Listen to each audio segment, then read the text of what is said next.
of Superleague, Perth's top echelon pool. A few good matches tonight. The Ladz, the players on tables 7 and 8.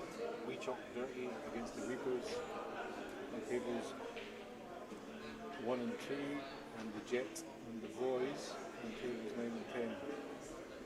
A few good matches. The Assassins have got a bye, and forgive me, I forget the other name. Anyway, Dave Hanna will be joining me in about 25 minutes. Scott Davidson on the mic, first time on commentary, so bear with me. Hope the sound's good, and we should be in for a good night of pool. I'm just sitting in a pint of Guinness, and we're about to start by the looks of things. Tonight on the Ladz we have Steve Saxon with the heart monitor on, and we've got Manda with the heart monitor on. So we'll know by the end of the night if these boys have a heart or not.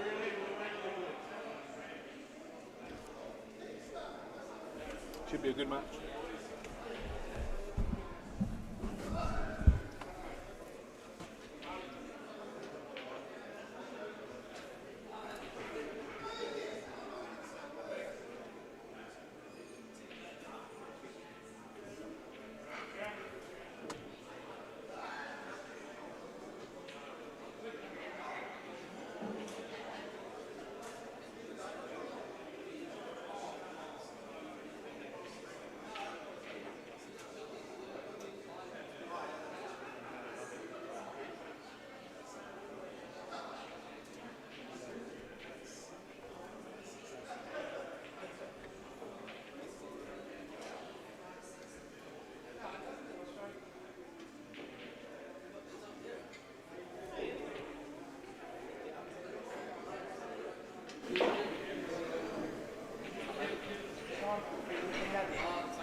Just tell Sacco it appears the heart monitor's not picking him up at the moment.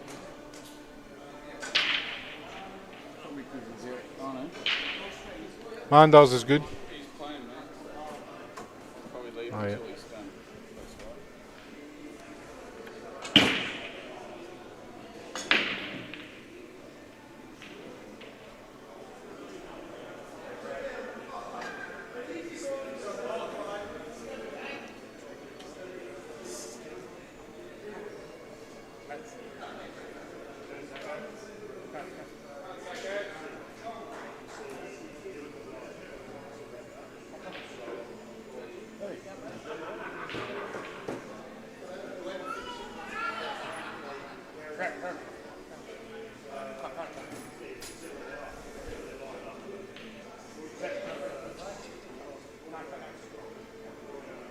So first up we've got John Barclay against Paul Kane, and on table 8 we've got Steve Saxon and Manda.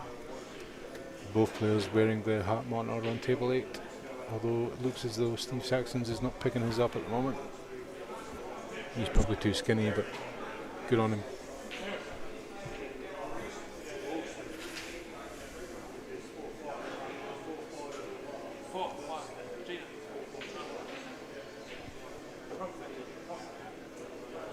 We've got Simo back from his holiday, first time playing Super League this season after his holiday. I'm sure we'll hear plenty from him. And thanks to Trevor Gray again for putting the time in refereeing.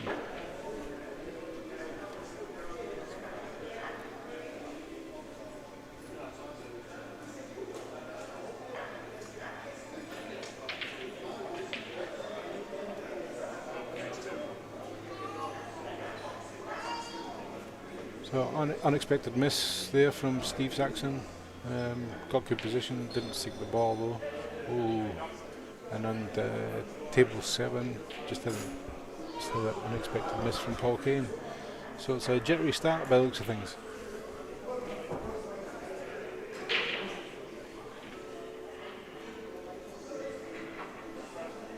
Mandar already up to 133. Obviously just came from the gym by the looks of him. Beast he is.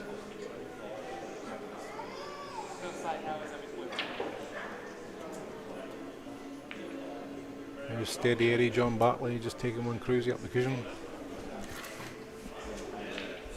Doesn't worry about position, this boy. Just wants to snooker you everywhere.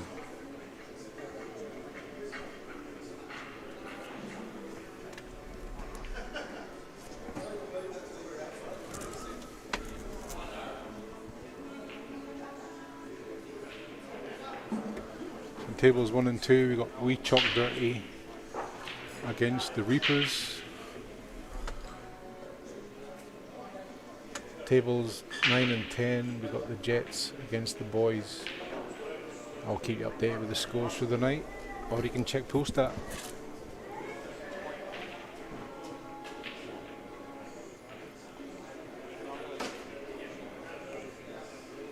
Here's Johnny making it cagey as ever. Good shot actually. Tough to get into the frame from there.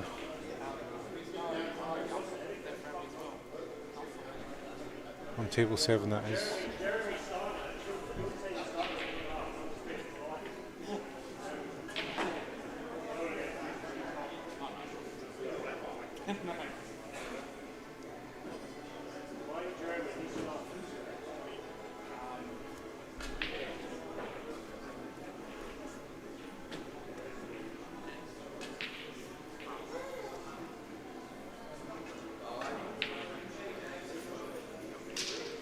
Just on a side note, it's good to see every table in use tonight as well. We've got 20 tables at HQ and every table is in use. In fact, pretty much every table every day of the week is in use here. So pool is definitely on the rise.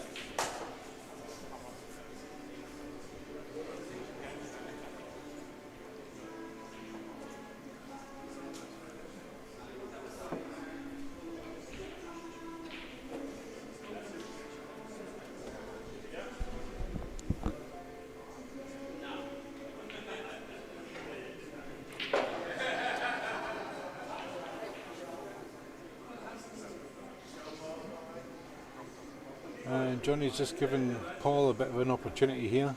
You can take this one at the middle on the table 7, run up to the one on the top cushion, and he's got a really big pocket there with the red sitting over the pocket. You can cut it inside that and just leave himself a reasonably difficult black, but from where he was sitting, he'd take this opportunity. Let's see what you can do.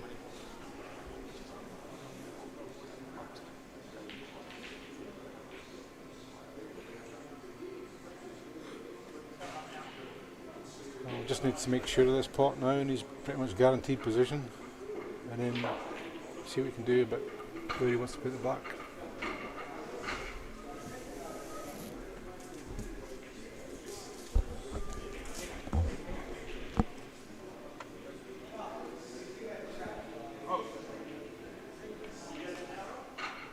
Oh, he's hung it.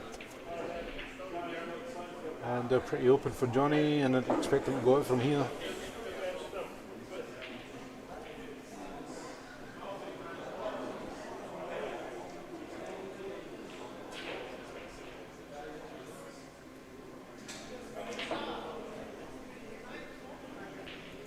Steve's just tried to play a containing shot, hoping for the snooker behind the red. He's just kissed off the side of it. And left Manda reasonably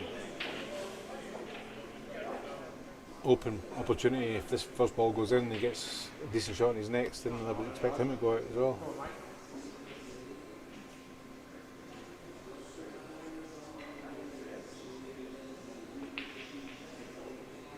That's the first one in for Manda.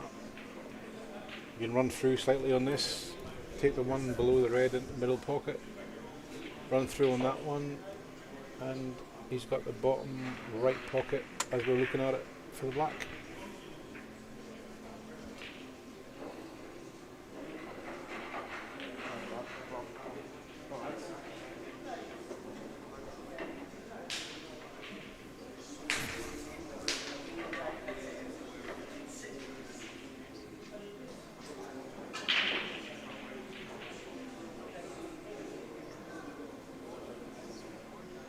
he's going the other way, so he's taking this one up the top cushion first, going to screw back to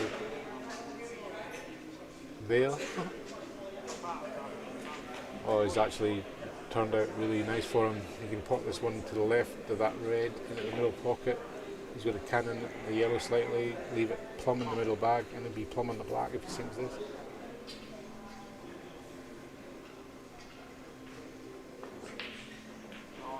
Oh, great pot, Johnny. Alright, cross double or up the cushion? What do you reckon? I reckon cross double. With the yellow stuck on the cushion there, I think he's definitely going to take on the cross double. And if he misses, he hopes he hits the jaw and slides it up the cushion.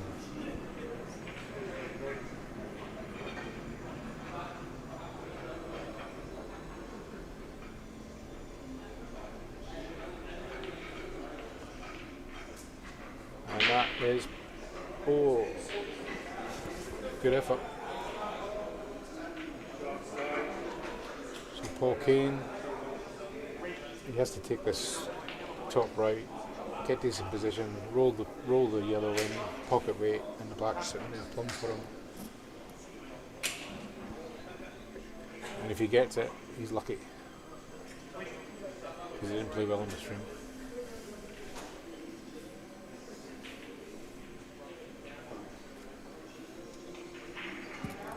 But we all have those days.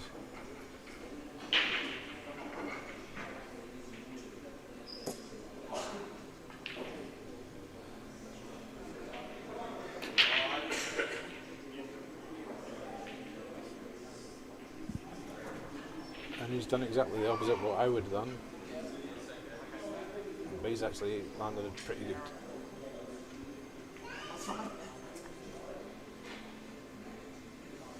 That's probably why I've only won 2 frames in Superleague. But anyway, life goes on.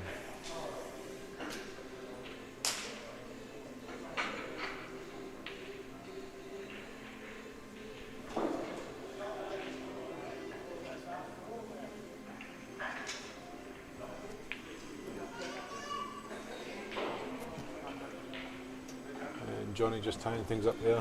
And I didn't see who won on table 7.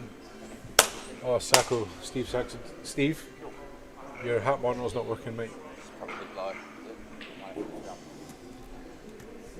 So we've just found out Steve Saxon doesn't have a hat, and he's won his first frame.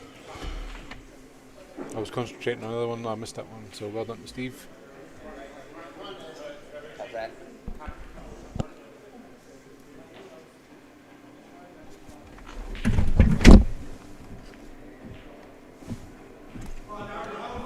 It's working on there, it's just not coming up on the screen at the moment. We're just having a go at fixing Steve Saxon's hat monitor. Oh, it's coming up on the iPad but it's not showing on the screen. So Benny Foster's just broke on table 8 and it looks like he's sunk a couple of balls.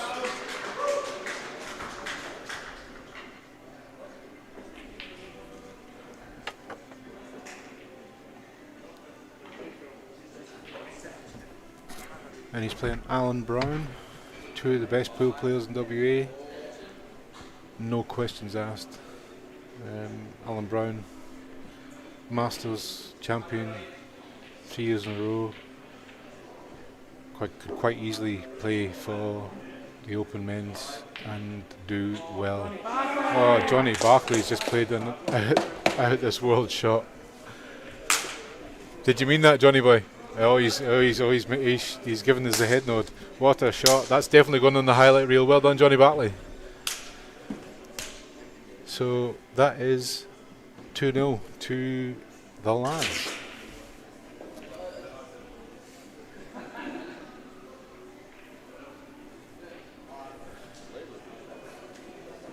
And that, ladies and gentlemen, is the most attacking shot you'll see Johnny Bartley play ever.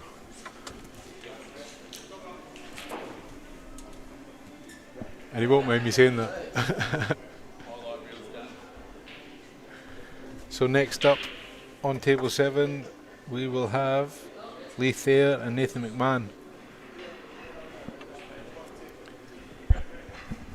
Nathan McMahon wore the heart monitor last week, and yeah, we knew one thing: he never had a heart.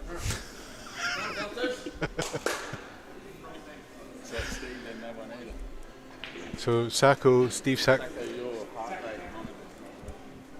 Shot of the week? Oh mate, that was Shot class. of the week? Yeah. I just said that is the most attacking shot you'll ever play in your life, and we'll put it on.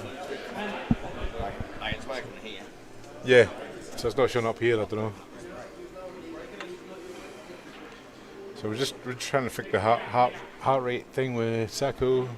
I'm guaranteeing it'll probably be about 44 because he's probably just gone for a smoke, and he's just taking it in stride as usual. You could be 12 all in a race to 13 for $20,000 and the heart rate wouldn't change with Sacco, I reckon.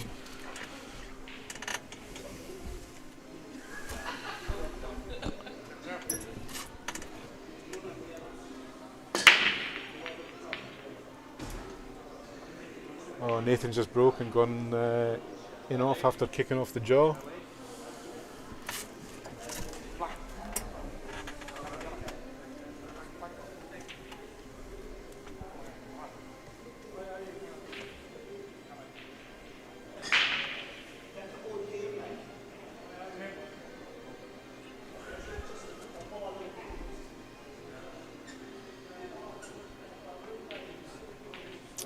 And Leith there is pretty much sitting in prime position. I would expect him to go out from here. Quite an easy map. Yeah, I don't see many issues. Can roll through off this one he's going up now, take the one on the bottom cushion, come back up for either the one in the middle or the one in the bottom left as you're looking at the screen. And the black is in a very portable position. I think he's hitting that one a bit hard, so he's going to have to remap and go off this one that's next to the red and the middle bag.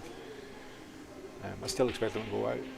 If he sinks this, it's a natural angle to come for that one on the bottom cushion with the red sitting over the opposite pocket.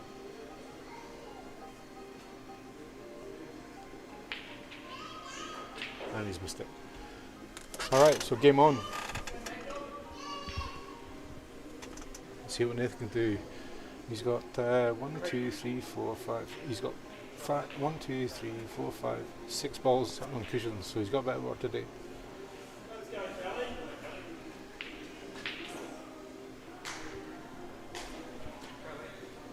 On the other hand, we've got Ben Foster with what looks like a pretty easy out. Play this one in the middle bag, run up and down the table, other yellow in the same middle bag, cruise down for the black in whatever pocket he chooses.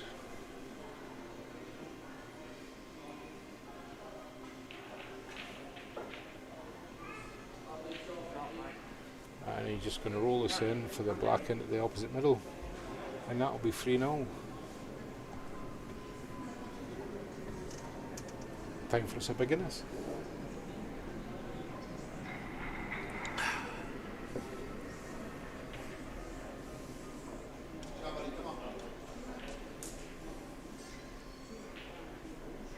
Oh, well, I have seen these missed, and I wasn't expecting that from Benny.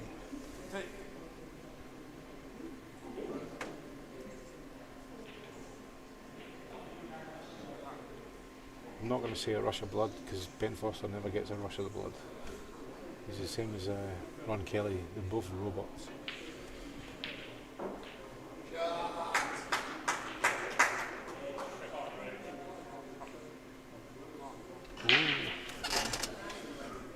And I think Alan Brown is going to be tucking him up into a tasty snooker here. He's going to have to come off about 5 cushions to have any chance of hitting his black.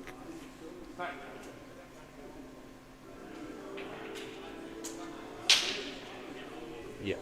So yeah, good luck, Ben. But you're not 2-time Australian champion without getting out snookers like these, so let's see what we can do.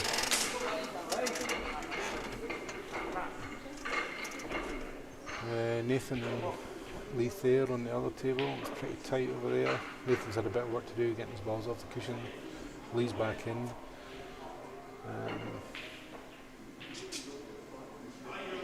If he gets this into the bottom corner and can get position on that last yellow up the top.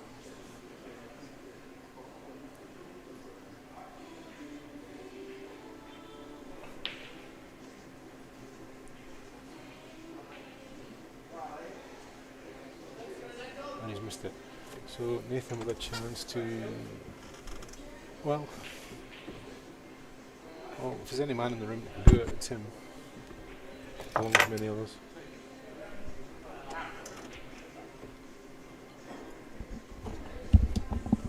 B.A.E.B.F's are in. B.A.E.B's are in. Yes, man. Huh? Your one. I'd love a Guinness, thank you.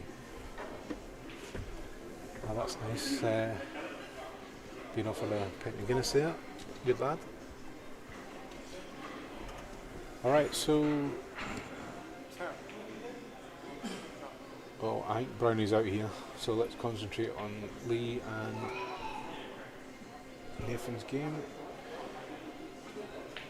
Nathan's put his ball snookered, which is the one he could have went out with, so it's a good shot by Nathan. Oh, Lee's just tried a double and missed it by margins, but it's still a tough out for Nathan.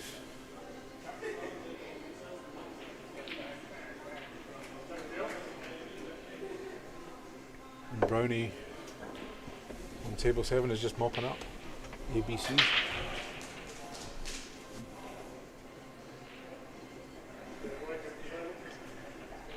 Oh, you'd be annoyed by that. He's left himself a bit straight there, so he's going to have to deep screw with a bit reverse side to get back up for this black.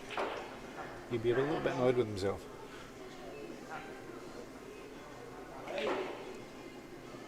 And he's not. Oh, he has. It's kicked off his speed off the side cushion, so he's done well.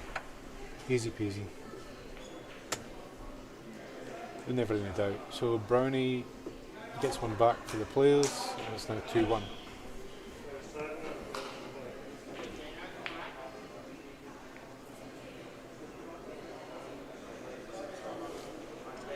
So next up on table 7, we've got the last game of the round. Andrew Patton against Chris Coffey.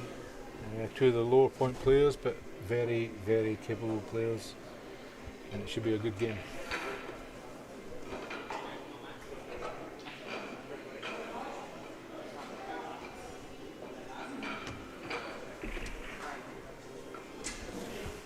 Andrew's son Matty just represented Australia in the under 18s, did very well. And Andrew, a huge supporter and does a lot for the juniors and the pool community in Perth, so good luck to him. And Chris and his missus Jolene play a lot of pool here, spent some time in Victoria, they're just back, so welcome back to them and good luck.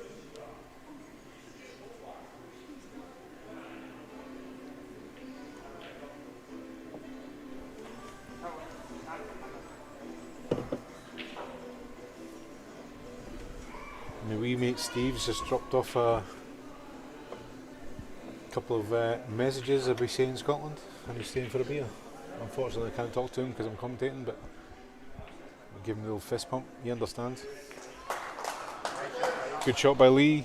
Played the little kiss off the yellow there, and he's lifted himself a nice angle to, I'm not sure if he comes up the black side of those two yellow balls whether they go in the middle bag, so I'd say you'd have to check it up and come on the inside for anything, or come right past it, and I'm not sure if it goes in the bottom bag, so unless you can cannon into them, I'll see what happens.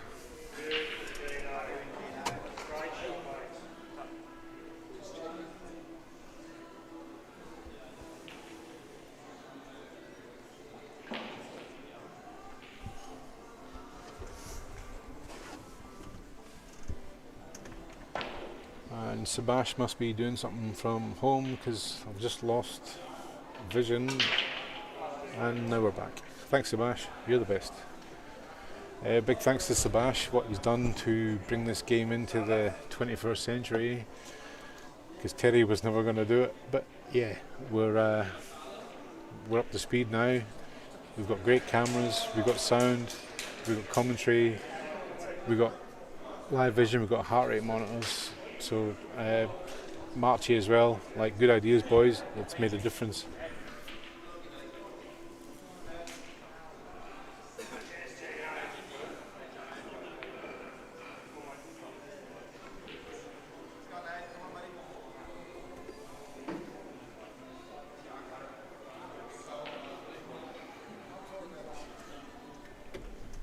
We've got Steve Saxon, who's just dead, obviously, because the heart rate monitor's not working.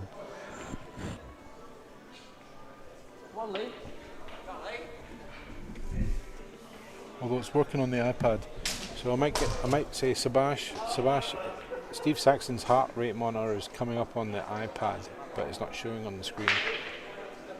So I'm not sure what's wrong with that.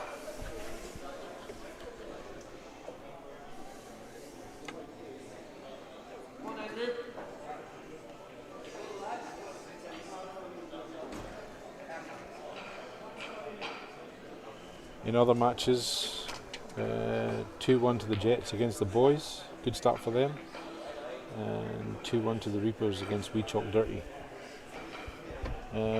I think the new format and the point system with Superleague is going to make it a much closer competition, not the same 4 teams running away with it, which was demonstrated last week against the Ladz with the Assassins. It was 10-all. I think, going into the last round. The lads got up 4-1 in that, so won 14-11 at the end of the day. And yeah,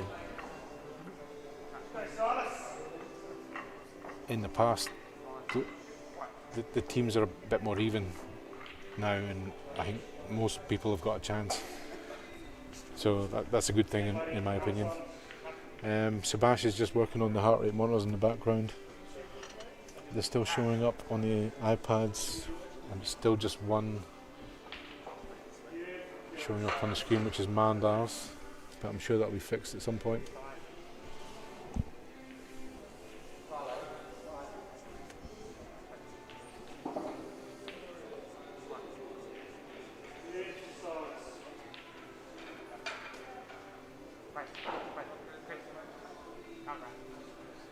So we've got Chris Coffey with a really good opportunity here.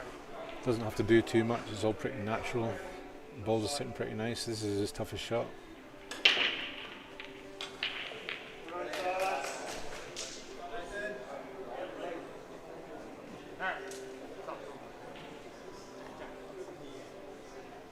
Well, I think if he knocks this in, I think he'll be sitting pretty. And he has. Oh, and he's got lucky just to squeeze around up by the red, but he's pretty much in primo position now. Doesn't have a pinpoint position to land in. You can pretty much pot this and then have the choice of 2 balls. So you just got to get the weight right. And that's on table 8. So yellow in the middle. Come down in between those 2 yellows, bounce back off the bottom cushion.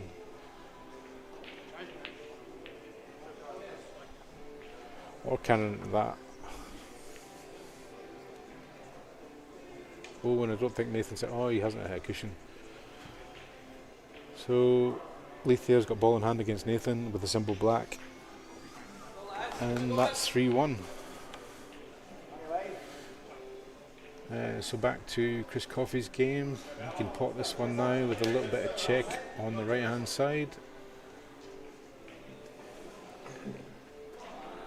Bounce off 2 cushions, back out for the yellow, symbol black. I'll go and find out. So he's not played any check, he's played it pretty natural. Trust on his potting. You go round off 2 cushions for the black and yellow. Or 2 cushions and black into the bottom corner. Take your pick. Just got to make sure of the pot.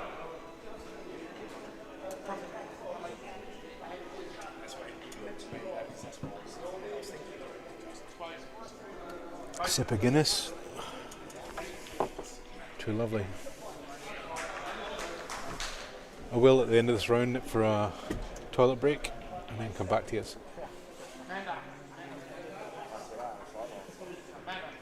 Paul's up, Nick.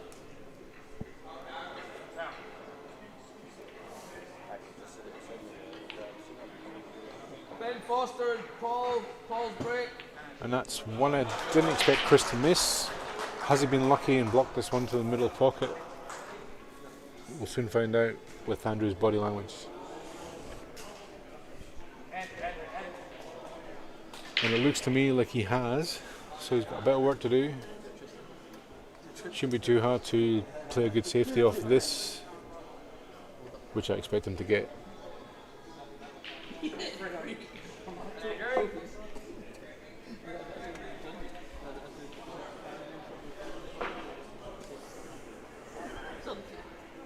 So we got the start of the second round now on table 7. Paul Kane against Ben Foster. Paul Kane to break.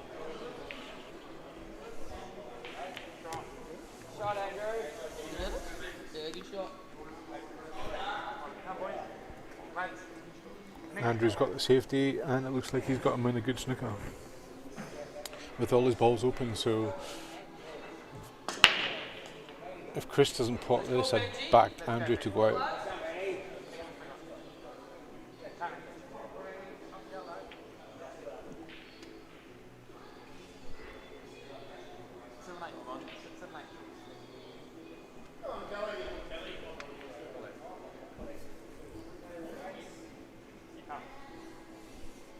And I've just noticed we've got Steve Saxon's heart rate monitor working, so yes, he does have a heart. Oh, so it wasn't a full snooker. Yeah, I'd back Andrew to go out here. Just got to roll this one in, either or, top left or middle.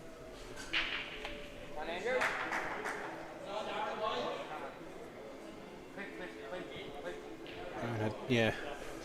I'd back him 9 times out of 10 to get this.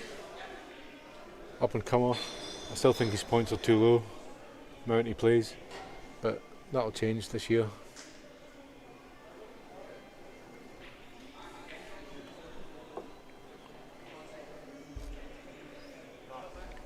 And he's played that lovely. Oh, yep, I think he's alright. You can see the one on the left, just a gentle screw or come off the cushion, either or. Gently flow down for the black in a choice of 1, 2, 3, 4, 5, 6 pockets. Whatever he lands on, I'm sure he'll tell you I meant it.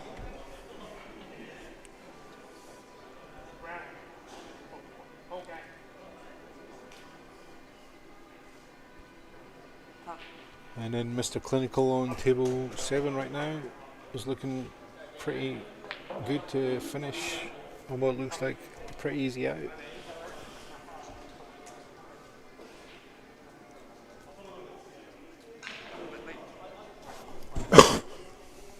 Excuse me.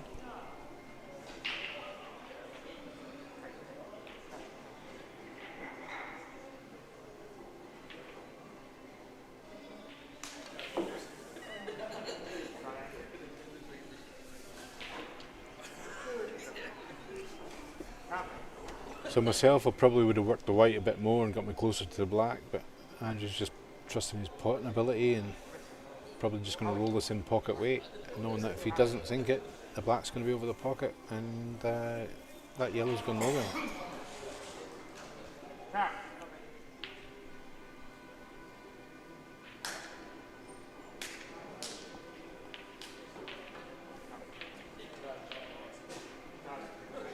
And he's just ignored me and just smashed it in. Didn't even touch the side, so well done, Andrew. And that is 4-1 in the first round to the Ladz.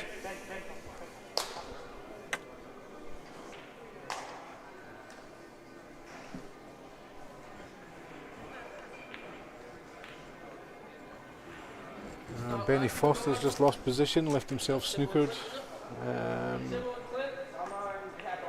And I pretty much guarantee that red ball's not going in any pocket, so Paul Kane will be getting back to the table.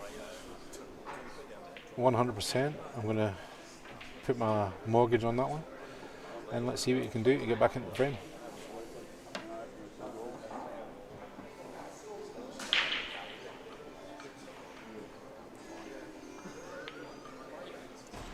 And I don't think that's going to hit a cushion, so Paul has ball in hand. So I think Ben is going to be in a bit of a sticky wicket after this shot.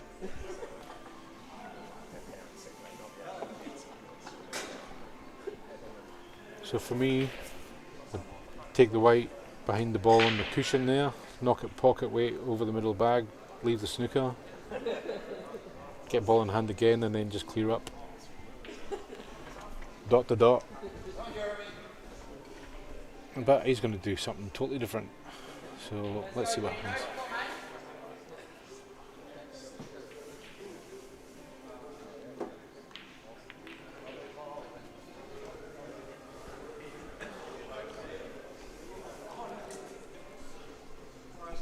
So he's put all these balls into the open there, and he's gets these without a rush of blood, and it should be game over, and it should be 4-2 at the end of this. I'll back him to get these. On table 8 we have Simon Gray against Clint Kapla.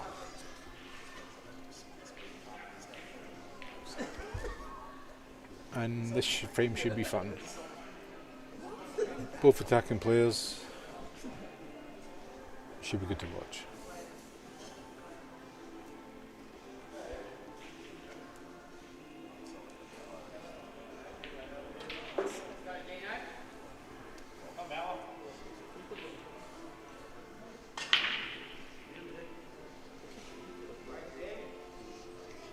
So Simo's just sunk a couple of balls off the break. Not really. Well, no, he's got the red in the middle. Red in the middle. If he gets this, they're actually not too bad. Pots this one. I'd say Simo might go out here if he's on, but he's had a couple of weeks off on holiday. Let's see how he's queuing it.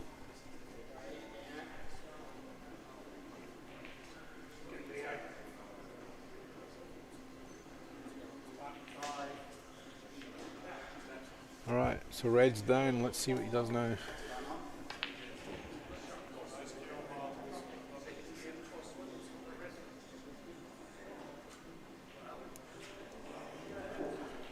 Paul's screwed back a bit too far then, he's left himself in between the two, so he's going to have to play either the cut into the middle bag,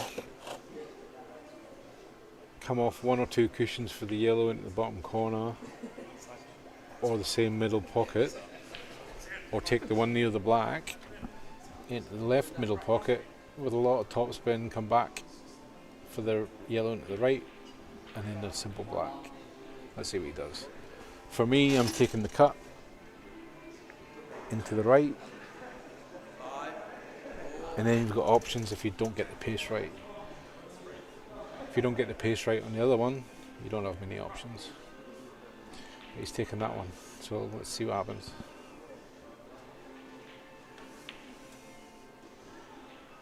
Go Benji. I don't like that shot. So he's taking it in the corner to get position, but he's missed the pot. So I definitely would have taken both into either middle and worked from there. But each to their own, and that's pool.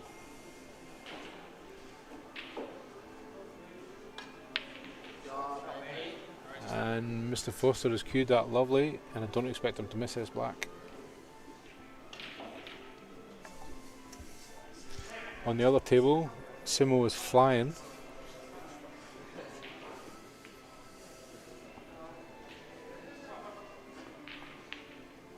And Foster puts that right in the heart of the pocket. Yeah, I probably wouldn't have gone for that shot myself. I would probably put both into the middle. Just, yeah, more natural to get the white ball doing the work. And my wee partner Davey Hannah's just rocked up, so I'm going to take this opportunity to say hello. Hello, Paul. hello. How's it going? And I'm going to jump in for a wee because I'm bursting. Yes, yeah, not a problem at all. Thank you very much, Scotty, for coming tonight. What have I missed? Just can you quickly catch me up? So the lads have had a brilliant start. Steve Saxon's got the heart monitor on. Mandar's got the heart monitor on. We lost Steve. Steve had a heart attack. He survived and come back, so he's come back. A couple of opportunities missed by Paul Kane and yeah. So they've brought in Clint Kapler for Paul. Is that right? No. Just in the opportunities. So Paul's played 2 frames. Okay. I'll nip for a wee. Come back and. Well, you're sunburnt as mate. Oh, I know. I've been working up the other side of Mandra, so. So Davey Hannah back on comms after he's hard Sorry work. about that. We'll be back in a minute. Yeah. So as you've all heard, we've Scotty Devo in tonight. So hopefully you're enjoying Scotty's commentary. So let's have a look. So the next match up here we'll have Nathan McMahon versus John Barkley. So that should be a cracking frame. And who do we have on the back table then? Clint Kapler and Simo. Simo, of course, just back from Bali, so he's probably.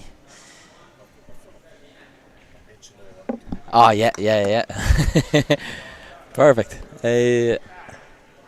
Right. Oh, Clint's left himself in a pretty good spot here. Let me just double check that my mic's working. My phone's ran out of battery. Yeah, maybe we'll message Sebastian just to see if anybody can hear me.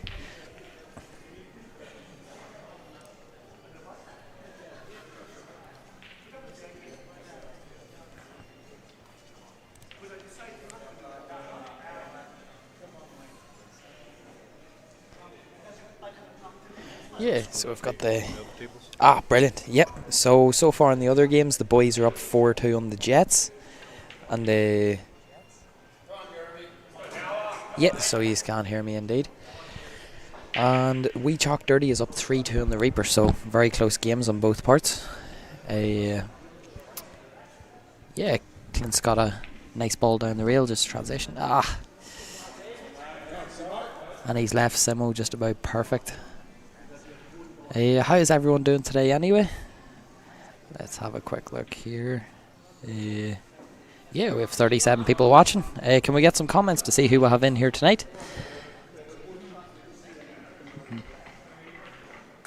Let's see what Nathan's going for here. Yeah, just a bit of a containing plant, it looked like. So Mandar has probably the lowest heart rate of just about anyone we've had on the heart rate monitors, which I'm actually not even too surprised about. It was open table, so on Nathan McMahon and John Barkley's game. Mandar doesn't have a heart. Oh, that's a hell of a statement, Kieran. Well, the way it's beaten, it looks like he has half a heart. Steve Sacco as well, fairly calm for where they are. Simo's luckily put one of Clint's balls dead playing a triple. Same old. Yep. Yeah, 100%. We're all good. We'll swap around. I just use some of those buttons. I'm just going to use some of the buttons so we can swap around.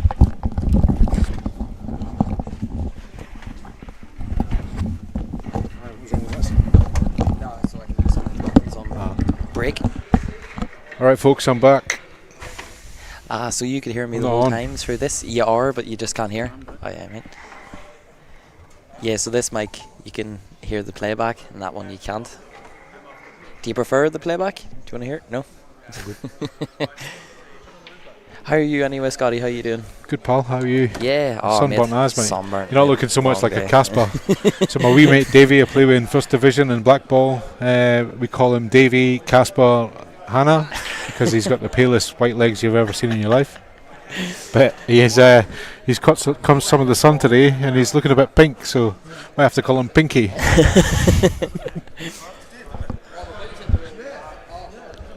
So there seems to be something going on here. Let's see if we can figure out what's going on between Barkley and McMahon.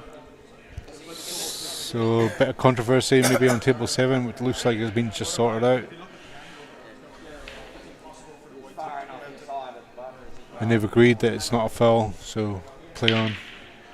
Well, that's good. It's good. That's the sort of sportsmanship you want. It's each player puts a point across, and then whatever happens, happens. So you've just done an update with the other team scores? Yes, Happy yeah. days. Just a bit of an interlude. So how's your team going this season anyway? How you We played feeling? the Lads last week, and 10-all going into the last round, so very close.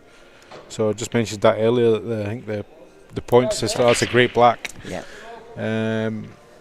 By Simo there, nice one. I think the point system's broken up the long-standing 4 teams that were always finishing top 4, and they've had to break up, and I think it's been really good. Yep. So some of the lower teams have grabbed a couple of high-point players, which is making them more competitive. So every day is not a walk-in win, which is good, 100%. and that's what we want, competitive pool, because nobody wants to come and see people getting smashed every week, you know what I mean? Well, this season so far, this is the biggest gap we've had in a game, I believe, 6-1. How's Dave Fallon playing tonight? Because he's the one who sort of decides the tempo because of his points. Is he here tonight for the players? Oh, so Dave Fallon's not in tonight. Looks like they've brought Chris Coffey in. Is that correct? Yeah, Chris Coffey is in for a fill-in for the players. Dave's not here. Okay. Other commitments. But he's sitting on 80% after a couple of weeks, so good, Wow. fair play to him. 100%. Well, that's what I mean by Dave Fallon being sort of the tempo player, because with his low points, if he can get 3 or 4 a night, they're really sitting good. And he's no slouch. Anybody, I'd say, one frame pool, there's no slouches anymore. People are lifting their game, people are practicing more, pool's alive. You're down here, 3 or 4 nights a week? Yeah, well, I try my best. Cash matches, and you know what's happened. So I'm down here at least three times a week. We're all trying to improve, and the game's growing, so it's good. Well, that's it. Now all we need is some of the Westerners or Easterners to come over here and have a look to see what we're doing. Hopefully we can get something like that sorted. Well, obviously we got the number 1 in Australia coming up this weekend. Barney Rubble, yeah. Andy Barnett. Had a close loss against Stone Stenhouse in an absolutely magical final, which I've watched a couple of times now. Both of them bottled it in a couple of shots, but Stone ended up the winner, so nice one for W.A.E.B.F. And I was supposed to organise a match with Andy, but unfortunately we can't get a table Friday night, so he's just coming up Saturday. He told me that he's I've saved him a bit of a trip, so nice one. And I said, well, yeah, surely there's an extra frame when we have a race to 11. He says, now you're getting one. I said, well, the boys told me you were a tight ass, so yeah. Do you need a drink? I might actually quickly go up and grab one. Yeah, because it's been a long day. I think deserve a bit of a brew. He needs some baby oil in them arms because he's pink as old lobster boy here. I'm changing his name from Casper to Lobster Boy. Right, I'll be back. Right, Dave's leaving us for a minute just to get a drink. I'll be with you.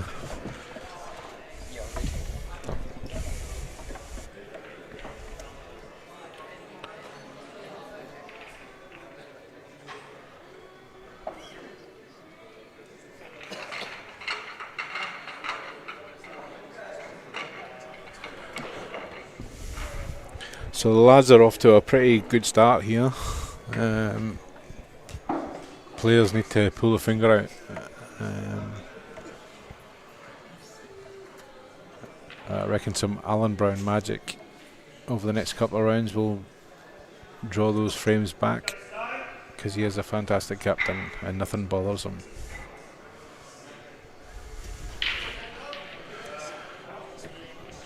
Nathan's got ball in hand here, can do some damage.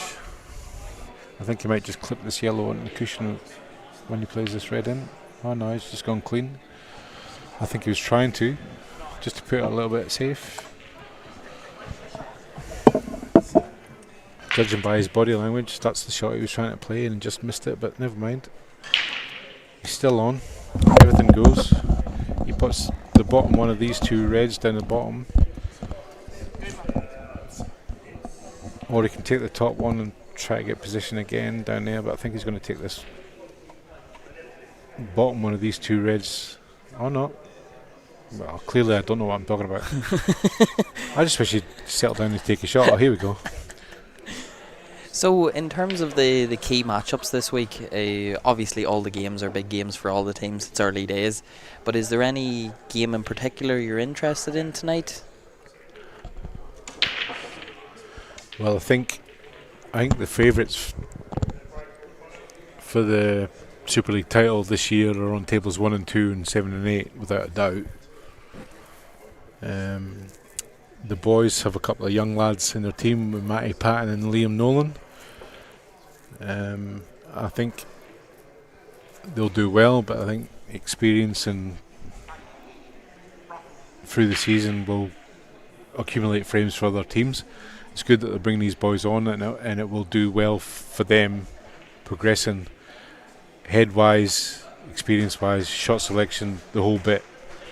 Getting the guidance off these lads will set them up beautifully. So, well, you couldn't really have anyone better than Angles by your side, no, You know what I mean? And Kingsbury, well, that's it, yeah. So you got one of the best potters and absolute maniacs on the pool table in Luke Anglesey, and then you've got one of the most steadiest heads that you'll ever see from a young bloke in Alex Kingsbury. So yeah, they're standing in good stead with the team they're in. They're going to learn a lot. I think that's a great shot from Barkley. He's played that exactly the way he's wanted to. What's that? A great shot from Barkley there. Played it. I missed that one. Sorry, I was too busy yapping. Had the yellow and the white just on the right corner here, and he's just played it 2 rails and landed plumb. Played it exactly the way he's wanted to.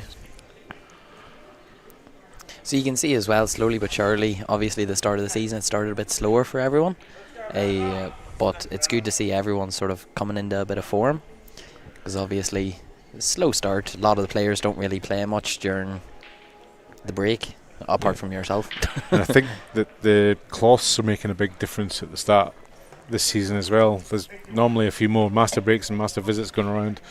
The cloths are playing a big issue. With the growth in pool in WA, I think we need to start looking at getting these cloths done 3 times a year as opposed to twice, because we're pretty much full every night of the week, and then there's comps running Saturday and Sunday and people coming down for practice. They're getting used every day. People also need to, when they come down, give the tables a brush, give the tables an iron, give the balls a clean. Especially if you're having a few frames on there. If you're down for 1 or 2, whatever. But if you're having a big sesh, just respect it and respect it for others.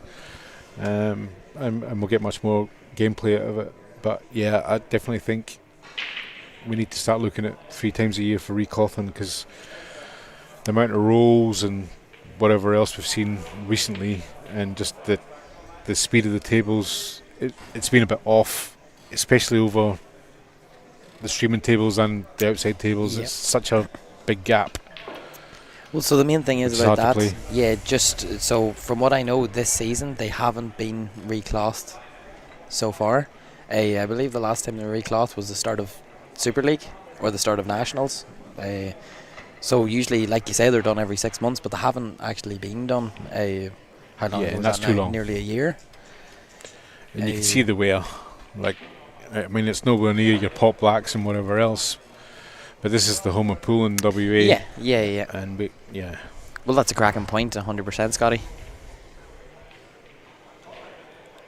So we're try to promote the game, and people are trying to play their best to their ability, and you want to play in the best tools available. well, that's like you say. This is probably the busiest I've ever seen HQ on any given night. You come down, you will more likely see people.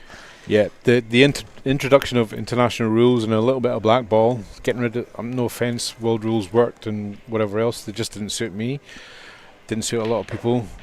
I don't want to come down and have a drink and play tippy-tappy pool, so the introduction of international rules has just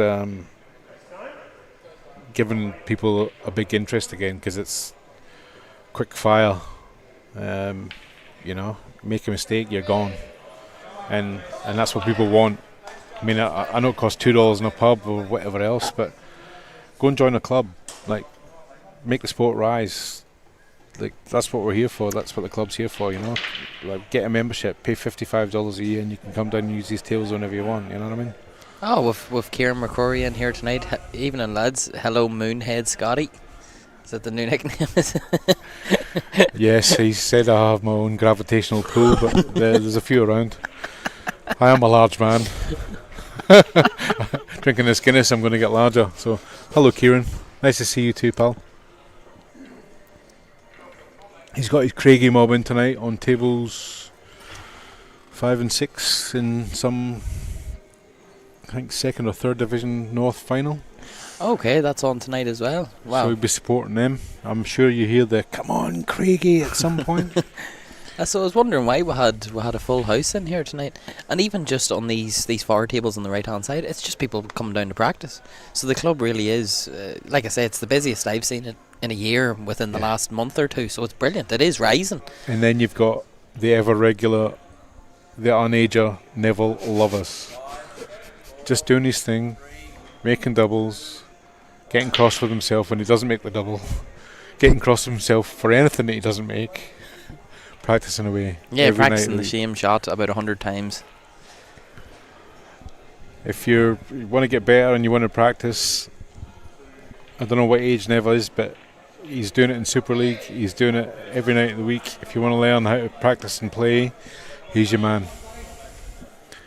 Temperament, shot selection, team play, the whole bit. He's got it. Well, that's why I was saying if there was a Earth versus Aliens pool match and it was a race to 100, it was 99.99. Yeah, Neville Neville's would be the one you sending up to outer space. Yeah. Hello, fist pump. I thought you used people shake hands. Yeah, nah, not Nev. and that was before COVID as well. So, well, some things don't change regardless of the circumstances. So it looks like Chris is on with a good chance here. It's all about how he lands on this yellow or the red into the middle. Well, if he sinks this, I think it's game over. You just have to punch through. Yeah, so he's got that. He's got a nice little angle to run up a couple of foot for the red in the top left corner, and then it's just a natural off the top cushion, choose your pocket for the black. Well, that's it. The main thing is always sort of just give yourself a shot. I know it sounds silly, but you know, people like, well, me as well, try and get too good on a ball, and that's exactly what's happened there. And he's gone for too much there. Yeah, like he's just tried to get too good on it. But he has left Sacco with the only option of a double, which if he doesn't get, he's going to play pocket weight and leave that red covered with the yellow over the bag. Yep. And I'm sure he's going to put a little bit left hand side and leave this white down near the bottom cushion behind that black somewhere. Nathan McMahon just doing his work. And his heart rate, by the way, is up to 142. So he's thinking about this one. And then after this frame, I'm sure he's going to scull a wee jacks and have a cigarette at the side. So we got a comment in. W.A.E.B.F. should invest in a dozen RAS and Apollo tables. Best table by a countryman. Now you're Which talking. We just got a comment in about the 8-Ball Federation here investing in a dozen racing tables. Now you're talking to an Irish fella who has played on racings for a fair bit. Yeah. Same with Supremes. Even if they get a dozen Supremes, you know what I mean, whatever. It's outside of what's going to be possible, but with the cloth, 100% we can do something with the cloth. There's no doubt about it. I agree on the cloth. I don't think so. Changing the tables, but definitely the cloth. I think if what W has shown in the past is that we're competitive, especially in the last few years with the changing to the 6x3 Supremes or the Blackball or whatever. WA always sends a strong team over. I think if you give us a few tables with the cloth on it, they're just going to strengthen us. I think keep playing on these. Yep. Because you play on these and you do well. Going to the 6x3s, you're absolutely going to kill it as long as you're used to the pace. Because it probably takes that first day or first few frames or a practice session to get used to it. So if you play on these all the time, you can keep these size of tables. no dramas at all. 100%. People will adjust, but it's just making that strong equal start, so you're used to the pace and whatever else will make such a difference. Yeah, because as you say, these tables are harder to play on. It's with the rounded pockets instead of the cut edges. Yeah. There's just something about them 7 by. Yeah, you're not ramming a long rail shot into the pockets, which you can do on those tables. Yeah. Do you know what I mean? 100%. You have to play a pocket weight shot or be absolutely plumb. Whereas that's different on a racing or a blackball. Do you know what I mean? That's why I feel it's the difference in whenever you play snooker and then you play on these is pretty much the same difference between when you play on these and you play on a Supreme or a racing. Yeah. It's just, So Steve just missed his opportunity there to clip off that black and leave a hard out. He's just given coffee ball in hand, and I think he will go out. To be honest, the Dawn, from what I've played on, I really like the Racings, but I think the Racings are nearly too... I don't know if you should say too simple, because pool isn't a simple game. But I think the Supremes are a perfect mix. I think when the cloth's fresh on a Racing, on the early stages, I think the pockets get tighter the more the cloth's played on. Yep. But I think at the start of tournaments, if it's fresh, like if you're not far off, the ball's going to go in. And it's the same with like when you watch Ultimate Pool or Pockets or whatever these days on the TV tables. You think, how did that ball go in? Like you play that shot down here, it's rattling off the jaw every day of the week and leaving it safe on the cushion. 100%. Whereas these pros are what we look at going, oh, that ball should never go in, and they're going in and they're going out, and they're getting 8 master breaks out of 10. Oh, it's ridiculous. McCrory saying, don't talk about a dozen Supremes around Scotty. He'll think you're getting a pizza. I'm a Mexicano kind of man. Yeah, I could definitely eat 10 of them bad boys. And 10 pints, Kieran. So when you're free, mate, I'll be getting a pint of Guinness off you.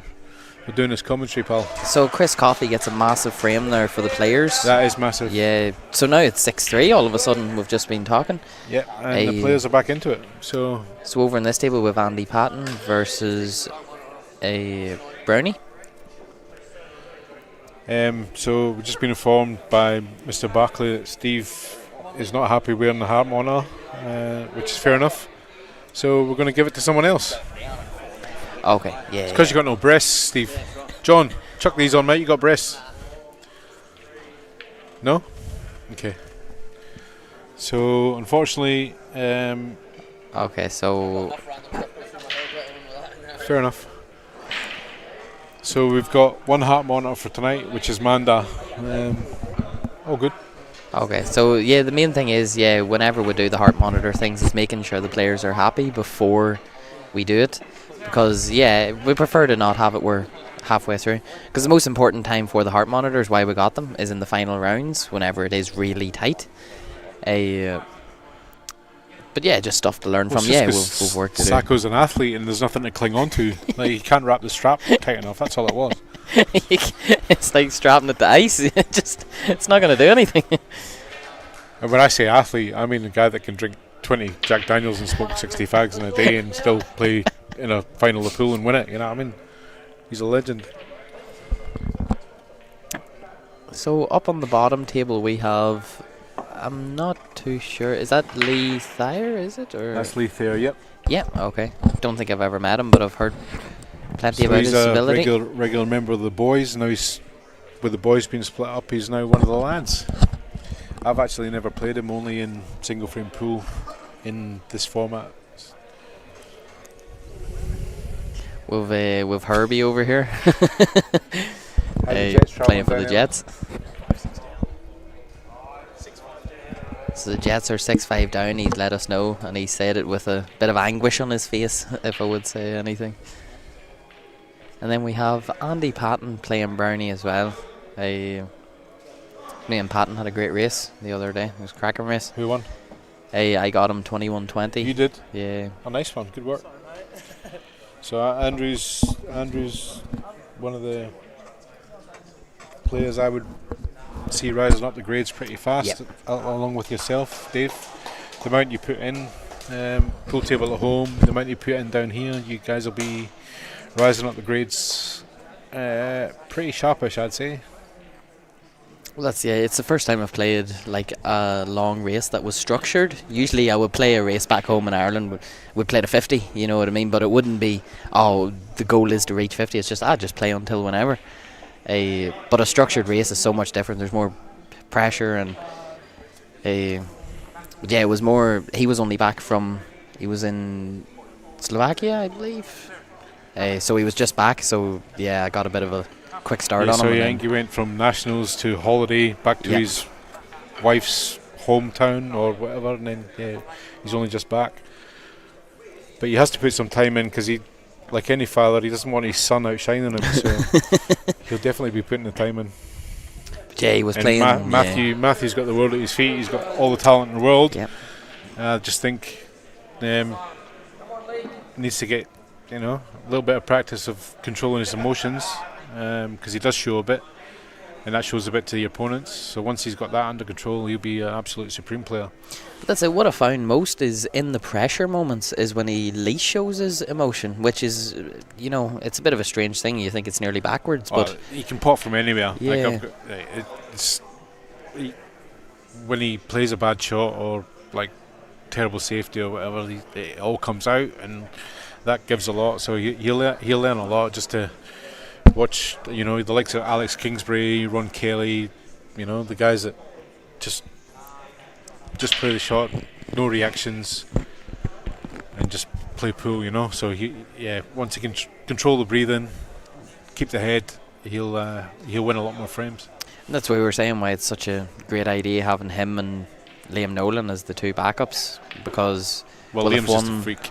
Yeah, if one doesn't go so well one night, they switch in the other, and it makes them want to fight for their place. So that's last week unfortunately it didn't work the way they wanted it to. But overall, as the season goes on, 100% they'll pick up that confidence. Well, in saying that, they're doing better than the stats than me. I mean, I've only won one frame in each match. So what are you doing, Scotty? Oh, yeah. I'll come back. You always do.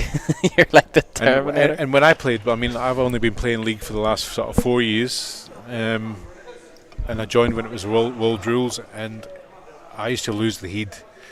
But this rule set is, and watching the likes of Ron, Alan Brown, Ben Foster, learning Alex Kingsbury, like I had a long race with Alex Kingsbury. Sorry, Alex, I actually got you in that one, 13-12. Oh, what a shot! And I'm going to take that to the grave with me, mate. What a shot that was from Leith out there. Yeah, beautiful swerve. I love that. Sorry to be talking about myself, but that, just watching that mentality and what you need to be doing to win frames. You play in pubs and whatever else. Like, I'm partial to a wee bevy and play in the pubs, and you just want to put everything in bad habits, blah blah blah. But if you want to play league pool and support your team, you need to be learning when to attack, when to pull back. And I wasn't doing that. And over the last couple of years, the points have been going up, and I've been learning and when to do that. And obviously, playing a few cash matches, and nobody wants to lose cash. So learning how to hold your emotions in and just play pool, taking a breather, going to the toilet, washing your face, whatever it takes, walking around the table a few times, taking your 45 seconds to come back and collect yourself and play the right shot, as opposed to just going, slap bang wallop and making an absolute tool of it and losing the frame, which is what I've learned. Well, that's why I feel like one of the luckiest people in the pool scene, for the fact that I get to be around people like you giving such advice, and that's why we love having the B.A.E commentators on, the B.A.E team commentators, because they just have so much insight, and I get to have the front row seats, you know what I mean? Yeah. But it's great for the audience as well, because they're hearing all of the top players' ideas. So because a lot of the guys watching, you're watching the top echelon of pool here. I'm a B grader, you're an upcoming, you're a B grader, I'd say. Your points are too low, I'd say, but this is the standard, and this is what we want to play at. So this is what we aspire to. We know the right shots, we know how to play them. These guys know how to execute them. That's the difference. It's cutting out your mistakes, making the right decision, and just being clinical, which is what we all try to do. So if you want to learn how to play pool, or you enjoy watching it, this is the standard. Yeah, it's a good shot from Andrew there. Inner over was always ideal. I would have thought that Clint would have hit this ball closest to the pocket and just knock it out and snooker him. But he's elected to play onto the other one to try and... Well, I think... What was the idea there? So, playing that snooker, like he would have had to play it twice, the same kind of shot. So he's trying to play it once. So because the black's blocked in the top left and the top right. So he's given... Oh, he's got that. Oh, I don't think God. it is blocked. What I a thought shot that that was is. unbelievable. Oh. So that's what I thought he was trying to do. Yep. But I would have thought so the way that was lying, if you so just I know hit the why knock, he's played it like that, because I thought he thought he would have got the snooker. Okay. But not having to go back to the same snooker twice or 3 times to do it, just do it in one. Yep. Be a bit smart about it. But he's just left him with fine edge, and he's got it. It's a great pot, yeah. It's well not done like to it Andrew. was, what a cracking pot there from Lee. So Wow. I get what Clint was trying to do. Yep. He's just failed by a couple of mils. And Andy has a great chance. Just what we've been talking about, folks, is patience and picking the right shot. Clint's trying to get it done a little bit quicker, and he's paid the price. So, yeah, percentage pool, Neville pool, play the right shot, Well, learn from your mistakes, and you will get better. Yeah, the one thing Dan Rucci said to me that Sonny Liston said to him is one more shot. Yeah. That's always been the way. No one likes losing, so put the work in to win. Do the right shot. It's chess. It's a mental chess game. Pool. Andy's I'm tried just going to to Lou again. Yeah. Oh, he's broke the seal, and that's he's getting old now. That Scotty. So Chris has come up dry on the break here.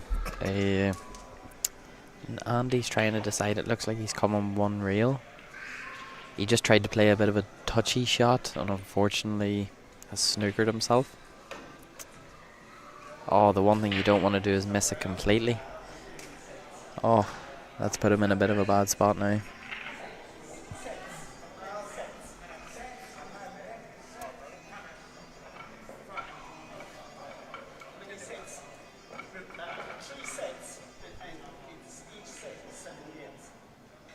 So Bernie's got ball in hand, and yeah, he's just gonna take it nice and slow. You don't really need to do anything too special here, I don't think. Oh, I think he's gave him a shot at it. He has knocked it out far enough, so it's a give and take. It really is. But I think if Andy can leave this white on the bottom rail, we will just wait and see what happens. Might be the best idea, but I'm interested to see. Might be elected. And then on the far table we have Paul Kane and Simo. So 7-3 to the lads. It's a fair gap we have at the moment. How's your luck, Andy? Yeah, that's pretty good. That's pretty good. So now if Barney's able to get one more snooker, it will be game over.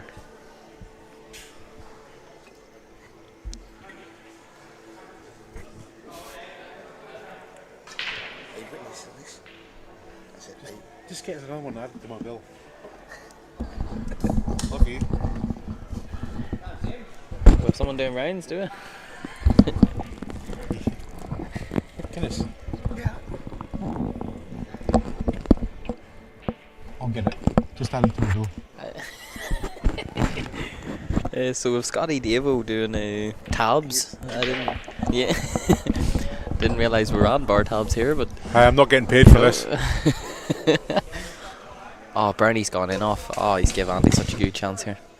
And that's a big win for Andy, because what we were talking about after the race is the idea of basically taking scalps. It's one frame pool, you know. Is there any way I can hear you through the... No. No. It's fine, I'll just do it. I usually do just one ear. Yeah. It's a good win by Andrew. And the mini comeback is obliterated at the moment. So just an update on the rest of the scores. Yep. Bear with me. Keen to see how some of the boys are doing. So We Chalk Dirty against the Reapers. We Chalk Dirty are up 7-4.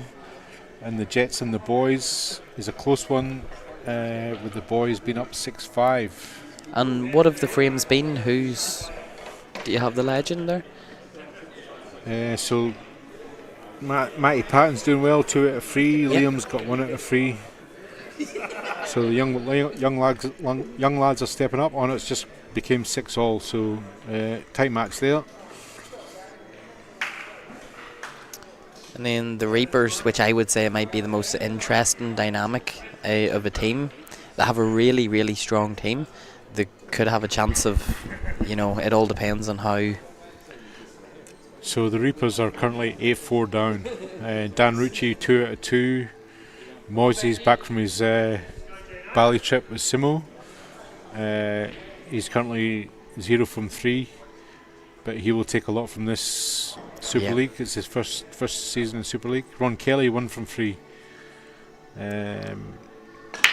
Stone Stenhouse, what a player. Probably, in my opinion, the 2 best players in W.A.E.B.F to watch, in my opinion, are Stone Stenhouse and Luke Anglesey. They're just freaks. Especially more so Blackball with Stone Stenhouse. What he does in Blackball is absolutely insane. And for him to win the Blackball and the 8 ball in the same year is just absolutely unbelievable. So fair play to him.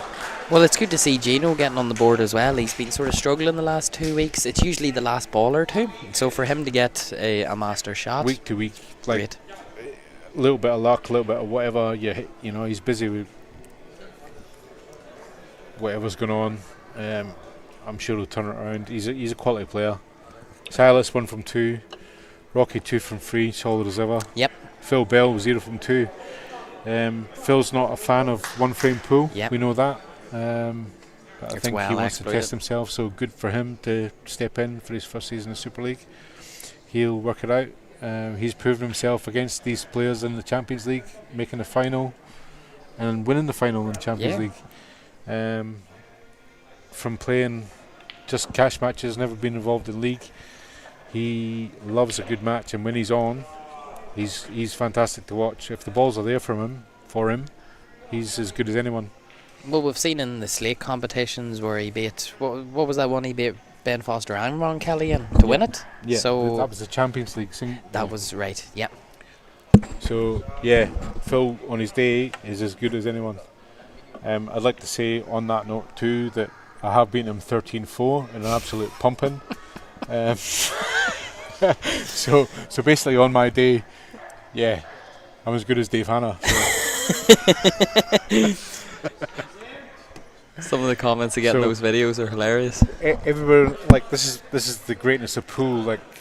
On your day, you're as good as anyone. If you're flying and confident, you can beat anyone.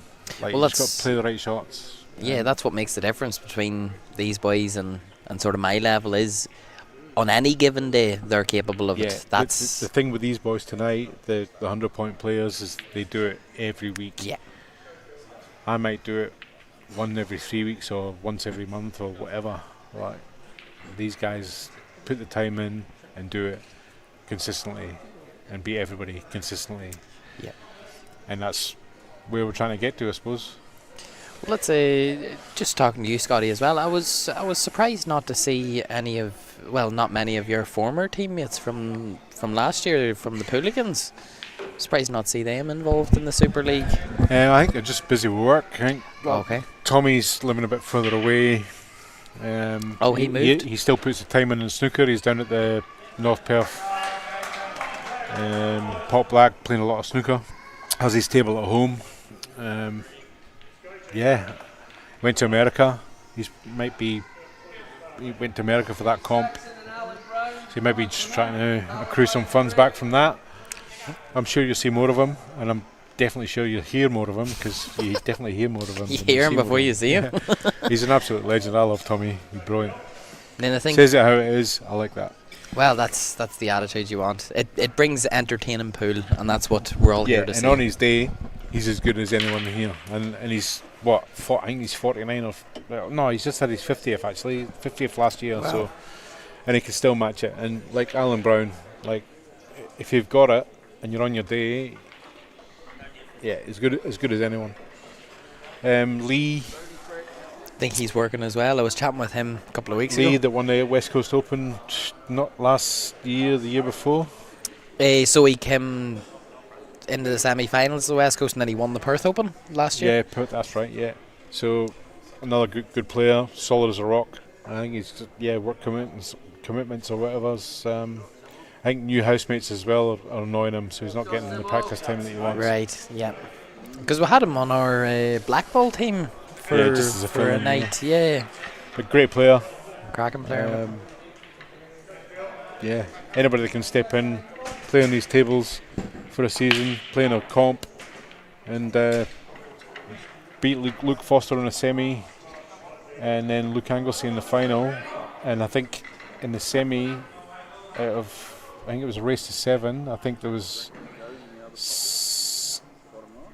at least 6 master visits and breaks, and it was exactly the same in the final. It was absolutely it was. Oh, what a performance! It was like clinical pool, like unbelievable. I remember sitting on that table 11 watching it. I've watched them so many times, at work and whatever else. And it's different on these tables. Like with the ultimate pool, like we've said before, it's a lot easier to pop balls in those tables. These tables are longer, fatter, and the pockets are harder. To do what they did in finals, with the pressure's on, unbelievable. So fair play, boys. So it looks like Brownie's changed his breakup again. I thought he found something that worked for him, and now he seems to be staying down on it a bit longer. So I've gone to the Brownie break. I've called it the Brownie break. Yeah. So I was just going, like, I played countless cash matches here, break straight up and down and give it everything I've got, and countless times, you break 12 or 13 times in a match, and you get 9 or 10 dry breaks, and it's just like, why? So I've gone to the Brownie 3/4 from the side break, and my averages of master breaks or master visits or my percentage has gone up. Right. Because you don't have to, like, as long as the balls are racked well and you make good connection and you get a ball, and this, like, once you're in amongst the balls, everyone's got the ability at this level to manipulate a pot out. So I'm going with that. So everyone can call me a princess. I'm sure Kieran McCrory will. He'll have to buy me a drink first, and we can talk about it later. But yeah, that's what I'm doing from now on, because it's not working. If it was on a 6x3, I'd be smashing it. Yeah, well, that's on these tables. I find, see with the break, either you pot a ball and you don't control the white, or you control the white and you leave the table perfect, but you don't make a ball. Yeah, but you're up against Ben Foster or Alan Brown. Like, you smash them open like that and you don't make a ball, you're gone. Game over. Yeah. Like, we're here to win games of pool, team pool. Fair enough if you're having a match or whatever, you can do what you like, but you try to do things for your team. So if it's not working, you need to change it up. So I've changed it up, and people should do that. Like, try different things, see what works for you. Break cues, don't really get it. I know some people rave about them and whatever else, but I don't get it. I think if you make a good rack and you hit the ball correctly, you're going to get a good split regardless. I don't think it's a cue, you're just, Yeah, I think it's changed over the years, because back in Ireland, their whole idea of a break cue was just so you didn't break with your own cue, so your tip wasn't getting messed up and your furl and the shaft. So they didn't have a particular cue, they just used whatever other cue they had. Yeah. There wasn't a particular break cue with a bigger tip or anything. Usually, actually, oh my God! Oh, he was so close in getting that on tape. Simo's just pulled out a Simo shot and gone for an absolute banger of a triple. Nearly kicked in off the white, but he's actually landed pretty safe. And then so back to the 75% Brownie break. I don't like, if you're putting 75% and then just sort of playing it's not going to affect your tip. because you Yeah, because you're doing the brownie you know what I break. mean? Yeah, that's a good point. Now Sacco just sort of will just roll these in as Sacco does. Doesn't he's like the Ronan McCarthy of of WA pool. Just do as little as possible. Oh, Coffee's trying to tie him up, and then he's been about 2 foot short in pace, and he's left Simo with this. Simo's doing the whole thing. Oh, He's it's got 75% pocket here. He just needs to roll this in and use the nap to take it into the top left corner. that's what Simo always does. Oh, it's tight, and then he just hammers it in. Slap bang wallop. Here we go. Because it's all mine. It's all mind games. It's all mind games. Or maybe it is that tight. No, it's not. No, I wouldn't believe it. Yeah, never in doubt. And Sacco is looking. Yeah, he's just rolled all these in. Hasn't really had to do too much. Yeah. So that's 10-4. 10-4 to Wow. the lads against the players.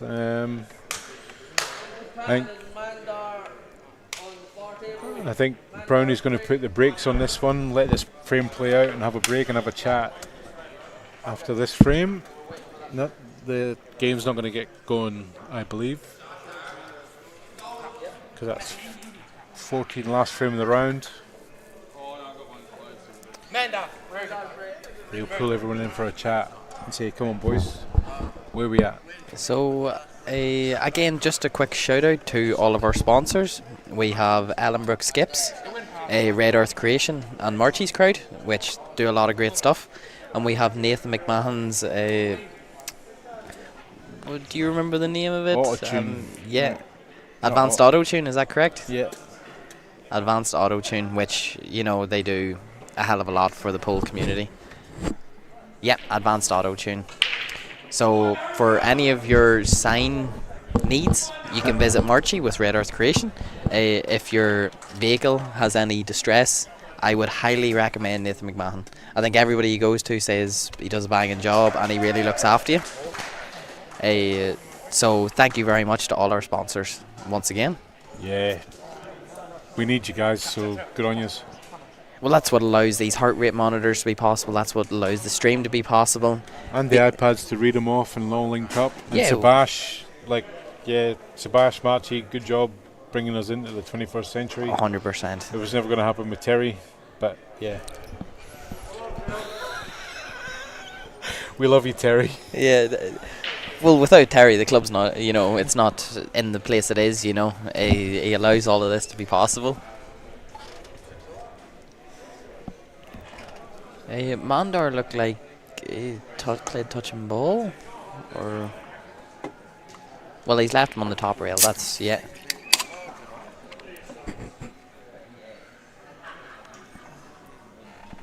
I think we missed Kieran's comment with just a princess emoji.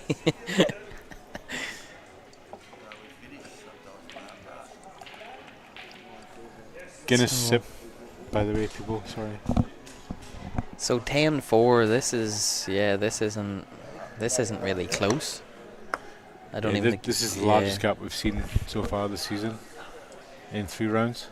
Which we knew it could be possible, but it could have been possible on either side. Is the mad thing about it? That is an absolutely lovely shot by Andrew Patton. Yeah. Don't know if you've seen that. He's played that to absolute perfection. But that's, we could have had the players up 10-4. It's really just based on the night, isn't it? The players have the capability to be up 10-4 right now. It just happens to be the lads' night.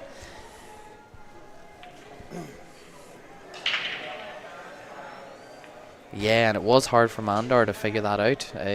Although I think he left him dead straight in this yellow. I mean, he could hit the red, but there's no way that red was going in any pocket. Nah, so nah. the shot he played is to get back to the table, and he's done it to perfection. So he's got one awkward ball, the one on the left, the rest are in Orion's belt up the line there. It's easy pickings, 1, 2, 3, 4, 5, 6. It's just getting on that last ball in the black. Let's see what he does. Wow, what a beautiful saying. Right up Orion's belt. He's got double Orion's belt here. That's the best one I've heard yet. Cracking mitten. So what ball are you taking here, Scotty? If you were at the table, what is your pattern? How are you liking to take these out? Or are you going for the safety? That's the big question as well. Right, so for me now, yeah, no, I probably wouldn't go that way, but So he looks like he's trying to pull back, I think. Oh, that goes. yeah, I'd say it's hard to tell from this camera angle, but that's probably not the shot I would have went for. I would have probably went for the awkward cut into the middle. Yep. With this ball near the yellow ball near the black, by taking that cut into the middle, coming around off 1, 2, 3 cushions back into the blue spot area, or just before, depending on pace. Like those two reds are blocking each other from going into that bottom left. Yep. You had the coverage up the top. I probably would have spun around the cushions and then worked from there. Because if that ball goes, that's your recovery ball if you do land short on that pattern you're going for. So yeah, I don't mind that. And you see, so he's played that and landed halfway in between. So you could squeeze this in with a smash in double, but then he's probably playing it with a little bit of bottom and side on it to check the ball up off the cushion, and he's probably going to land up out of position again. So I think he plays safe again here. Comes off this one thin. Comes around off the left-hand side cushion as we're looking at it, and then back into the bottom white on the bottom corner. But he's going to smash in the double, so good on him. We were talking about this. Me and him both are not fans of doubles. That's a beautiful shot. So as I said, that wasn't a straight double. You had to put a bit of work into that, and he's played it to perfection. He's unlucky to have the white stick to the cushion, but now this white slides into the middle bag opposite to where he just played the double, and he can just slide down for the other two balls. If he sinks this, I favour him to go out. Well, I was just going to follow up with, he says he hates doubles apart from the ones he has to hit hard to straighten up. Yeah, that's the only double that both of us are inclined to play. And as I said before, this is the last frame of the round, and Brownie, as I predicted, has pulled the boys in for a chat and said, lads, pull your heads in. So this is a big frame here if Andy's able to. So he's played that lovely. He's perfect. Absolutely primo into that one in the middle. Well, this is sort of how he was playing towards the end of the race we were playing. I was lucky to go up 11-4. He was obviously, jet lagged and he hadn't played for a while. But then after a while, he really got into motion and was doing a lot of great stuff. So were you up by a lot of frames in that match? Yeah, it was up 11-5, I think, at one point. And then he brought it back, and then he was ahead 2018, and I was lucky to win the last 3 frames then. And that's the one you posted on Facebook? Yeah. So that frame was 2018 that I posted, just to keep myself in it. But it was a great race. It was probably one of the funnest races I've played. So Callum McKay, myself, have had a lot of those nights. Like we had a good 12-hour marathon of a few races and probably played, close to 100 frames. Yeah. Probably more. I like, if you're in the mood and you fancy a session, so he's done all the hard work, Andrew, and I think missed by about an inch. I think Mandar can see the ball in between the red and the black, and if he can, he gets an easy snooker here. Or what do you? I think he can. So the red closest to the black, I think he's just going to run straight through, double that back down here, and leave him snookered on the yellow. If he hasn't got that, which is awkward for us to see, he'll just play the thin off the red and then in behind the others, which he's going to do. Or well, so Mandar's catch it thick enough. Yeah. See, that was the problem. He's caught it too thick and he's kind of into the red. If he caught that a little bit thinner, he was sliding in behind those, and he was in God's country. So he's just made a slight mistake there and caught it too thick. So Andrew has a chance now. Natural, doesn't have to do too much. Just pot the yellow and he's on the black all day long. So this is a bit of bottom left, or is this centre ball? How do you play this? I wouldn't be worrying. I'd just be potting the ball. Okay. Yep, I did. So if Andy wins this, then it's 11-4 in a race to 13. This is, although the players, it's not like they're not capable of bringing this back. That's the thing about it. But so 11-4 in the biggest biggest gap we've seen in 3 weeks of Super League. 100%. Let's just switch over to the.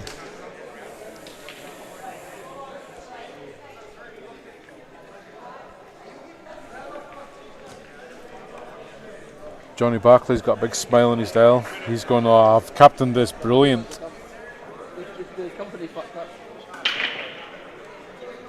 So just while Davey Hanna's having a look at the other tables, which we're having a bit of an issue with, I'll just give you an update on the scores. So we've got We Chalk Dirty up against the Reapers. Chalk Dirty's 10-5 up. The Jets and the boys, they're still 6-all. Obviously their captain is playing at the moment, hasn't been able to update the scores unfortunately. Here we go, 8-all. So the Jets and the boys 8-all, so nice tight match. Let's see how the young lads are doing. Matty Patton 2 from 3, Liam Nolan 1 from 3,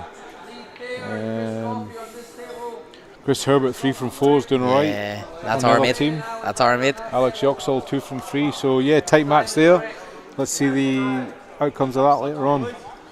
At the moment, the players really need to pull the finger out to make this any type of a match, so they need a big round here. If they get a big round here, anything can happen. I back them to make a big round here, because I think a little chat from Brownie will have settled them down, they get some breath in their ear. How do we smoke? Maybe get a drink, have a pee, whatever you need to do. But they definitely need to pull the finger out. Well, like I say, surprisingly enough, I do think that Dave Fallon is a big miss tonight, regardless of the circumstances. It's just the fact that every week he seems to be pulling out big results. And he's been solid. Yeah, and he brings a lot of team confidence as well. He's a low-point player, and he's playing like a high-point player. And that's, a team can't ask for anything more. Because then the rest of the team feel like they need to follow him. Now, he's no slouch. Like, he's definitely no slouch. His points have dropped, but he's definitely no slouch. And puts his mind to it. He's as good as anyone. How's Chris doing tonight? Chris Coffey? Yep. 1 sec. 1 from 3? Yeah, which is, Yeah, it's not, I love the pool community. They're so caring and kind. You off? Thanks, Stevie. Yeah, no thanks.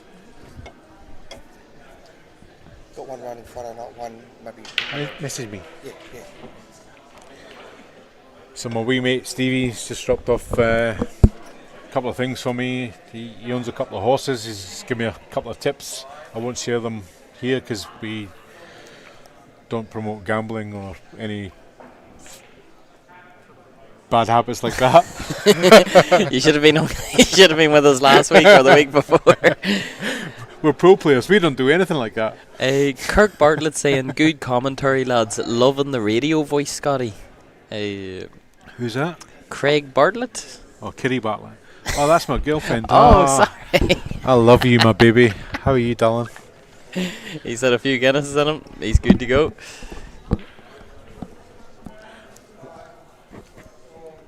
And I haven't sworn once. I've been really good on that. So yeah, nice one. He has a head for radio. I definitely have a head for radio. She'll agree on that, 100%. She's with me because I'm a shining personality. For your pool ability. It's definitely not either. That's brilliant. So yeah, 11-4. The lads against the players. Players need a big round here to make it any kind of a match. Otherwise, they'll be walking away from here tonight devastated. Well, now because they are better than that. Yeah, now it's how big will the gap grow if they allow it to, because we're not playing 2-13. We played all the frames out. But now, the lads might be thinking about frame difference. That's a lovely cueing and lovely pot there by Lee Thayer, and he is in prime position now. So it's going to, I have to say, looking like 12-4. He's been cracking tonight. Anything I've seen from him has been... Oh, he's solid. Yeah. Definitely. He wouldn't be in the team if he wasn't. Yep. So, but that was a lovely pot and lovely position. So he's primo at the moment. Are you playing down for the red below the black So- now, Scotty? Or No, what are you so thinking? I would actually just screw into the black and knock it over to the other side of the table a little bit more. Okay, it looks like he's playing right hand side just to go Ah, around the. Yeah, okay. So he's left it there, that's fine. He can just stun up now. Just needs to judge the pace right, get the high side of the red to come back down for the black, because he doesn't want to be coming up and down with all the yellows in the way. So he's just got to judge his pace right. So he's just got to stun up, probably to about where the yellow is, sitting over the left middle bag at the moment, Yep. around that height, and then he can just float down for the black. I think it's too much because he's blocked to the right hand corner pocket, so he needs to get good position on this last red. And he can, top left corner, top right corner, sorry, just stun across a little bit for the black in the bottom left. Happy days. And And he's played that to perfection, to be honest. As long as nothing silly, the lads are up 12-4 here. They're really just blowing them out of the water. This is pretty unbelievable stuff. Oh, I've seen these missed. He's done everything right, and he's just lost the cue ball there for 3 or 4 inches. But I'd back him to pot this.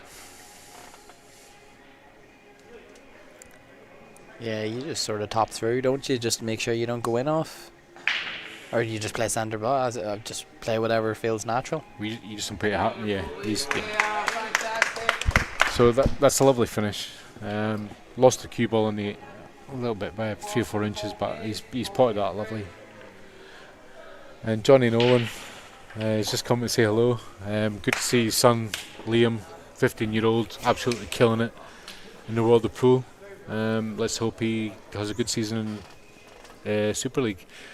100%. He's got the biggest supporter here, and love him or hate him, a lot of us love him. A lot of us hate him too. But Johnny, he's a good bloke, and he does a lot for his son. So, Well, that's what I'd yeah. say. It's great to see Fair an play, Irishman Johnny. drinking a Great Northern. That's the good bit.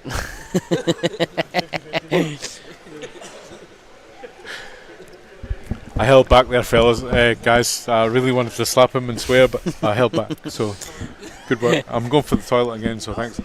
I said, yeah, you're doing a good job, Scotty. Good lad. Yeah, I'm surprised. That's we were a bit worried getting the Scotty in now. We thought he would be a bit of a loose cannon.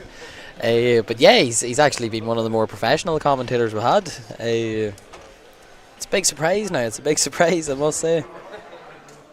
So Brownie is in, if you can see this red, he's not in too bad a shape. It's not easy per se, but it's a good chance for a player of his standard. Oh, he's played that absolutely perfect. That's ideal. So now it's 12-4. It's next frame wins for the lads, and yeah, realistically, the players need 9 in a row here. It is possible. Believe we have seen it, but it's at this standard, it's not something that so easily happens. So let's have a look here at who we have in here. If we could get some comments just to see who we have in, and we can get you mentioned. We have 44 people watching, I think, at the moment. So if you want to get your name in there, we can mention that you're in here. And yeah, it's some cracking pool we have tonight. This is an absolute blowout so far. This is really unexpected. Well, as I say that, it could have been expected either way, whether it was the players or the lads being up 12-4. But I really did expect a close game, but looks like the lads have sort of just come out on absolute fire. It's pretty unbelievable. I don't think I would ever see the players losing this much, but the difference in Dave Fallon, I really do think it might be the difference in Dave Fallon. Regardless of how Chris Coffey's playing, it's just what Dave brings to the team seems to be. And Barkley tells us that Chris Coffey's his best player. I believe that's his teammate. And he just whispered that he was the best captain in the league as well. So I believe he said it on commentary 2 weeks ago. He said it on the radio on commentary that he was the best captain in. Well, whenever you're up 12-4 against the players, to be honest, he might be right. he does talk a good game, John.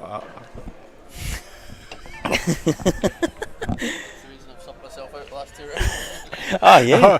Oh yeah. Cracking mate. Look at the score. Yeah, banging mate. Yeah, unbelievable. Yeah, it might have been 10-6 if Barkley was playing there. Cap. If he doesn't lose, it means he doesn't lose it for his team. So He's definitely got one eye on the job.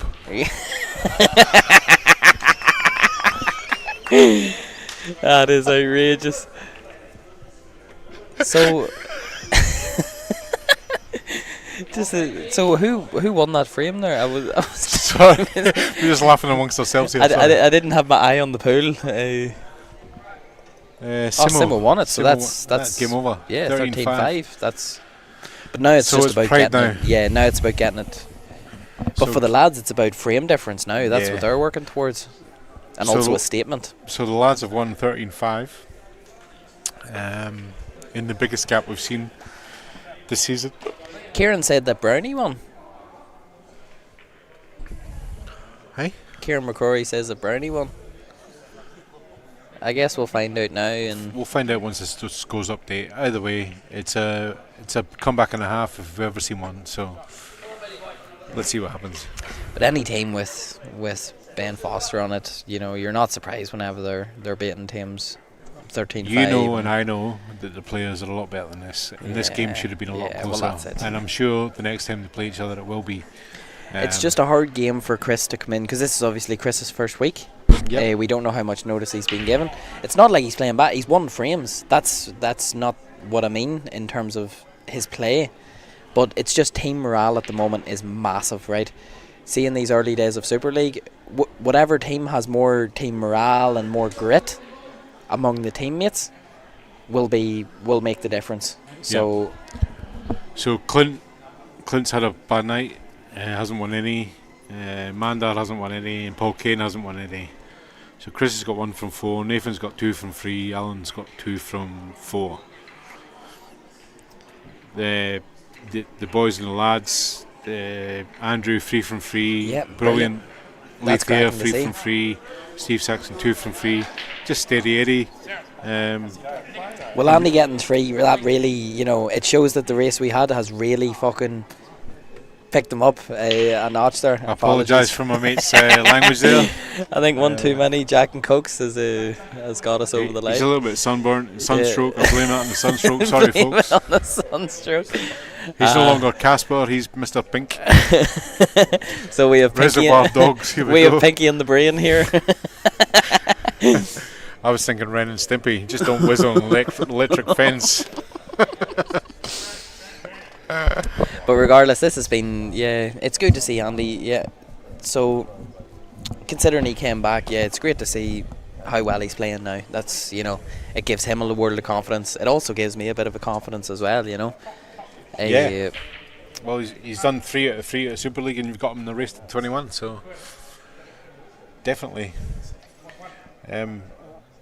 For you, like I said, like we had a chat before about the pros not making mistakes and walking around the table and shot selection and breathing and like in amongst the balls laughing. I've seen you in a couple of first division matches getting down to that black, and it's a different story. Potting 6 balls and come at that black, and it's straight, and it's And that's all it's she close, wrote. but it's just not quite there. So we had a chat about that, and Dave's just going to work on that breathing and taking that extra 10 seconds walking around the table. And So that's a big thing, and playing natural as well. I've heard a lot of that is making sure you play centre ball whenever you don't need to put spin. Just play centre ball. Yeah. Just make the shot as easy as possible. So Mandar's just got one there from the players, so he's 12-6. He's pumped up a bit, and I like that. He's positive mental attitude. You know, saying the game's over, but we're still going to win frames and still be positive. Well, the So game's not over. The game's not over. did it? Well, I thought it was 13-5. No, Bernie had a master, I think. It's 12-7. Ah, okay. 12-7. Right. So laughing, right. Oh, so if Paul Kane unfortunately missed that raid there, he didn't leave himself on the black anyway. And a player of Ben Foster's standards, to be honest, he's clearing these up all day. So I'm going to say something I never wanted to say, but Kieran McCrory was right. I'm sorry.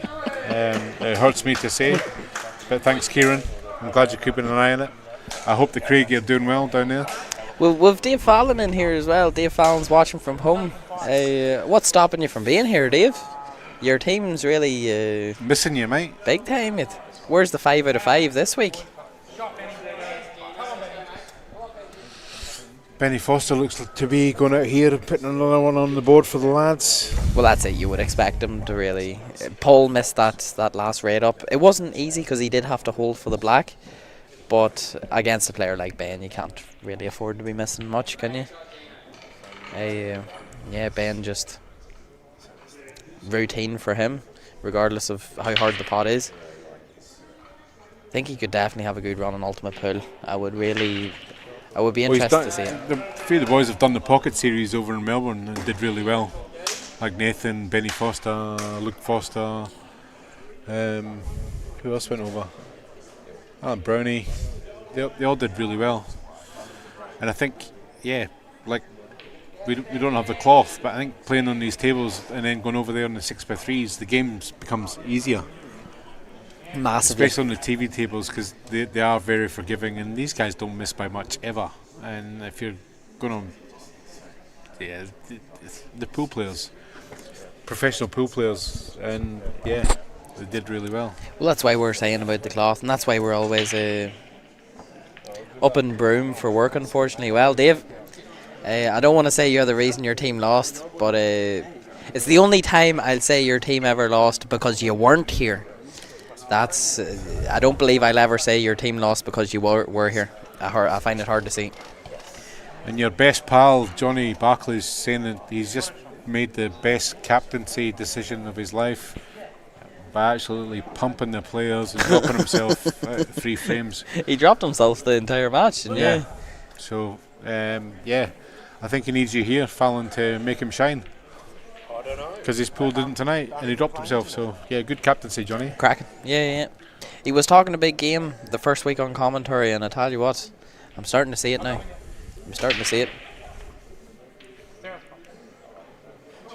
I believe the exact quote was, he said, Angles is the second best captain in the league behind me.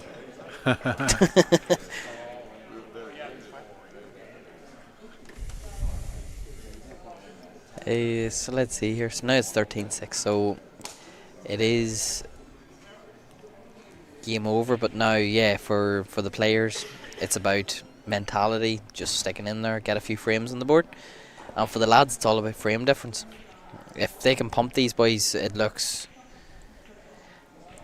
looking pretty good for them. And I think that makes the lads 2 out of 2. They beat yous very narrowly last week, is that correct? Yeah, well, it was 10-all going into the last round and they won it 4-1. But it didn't really reflect the match. That was close all night. To be fair, we had our chances. To be honest, we should have been 6-1 up. Missed our opportunities, and they came back and win it. And that's what good teams do. Good players do. We'll learn from our mistakes and make sure we pot the blacks. Yeah, well, you and me both. Instead of doing a Dave Hanna. But the hard thing that I think is going into a final round against a team who has your Ben Fosters and your John Barclays. Now, everybody is of that standard, but Ben Foster just has that certain aura around him.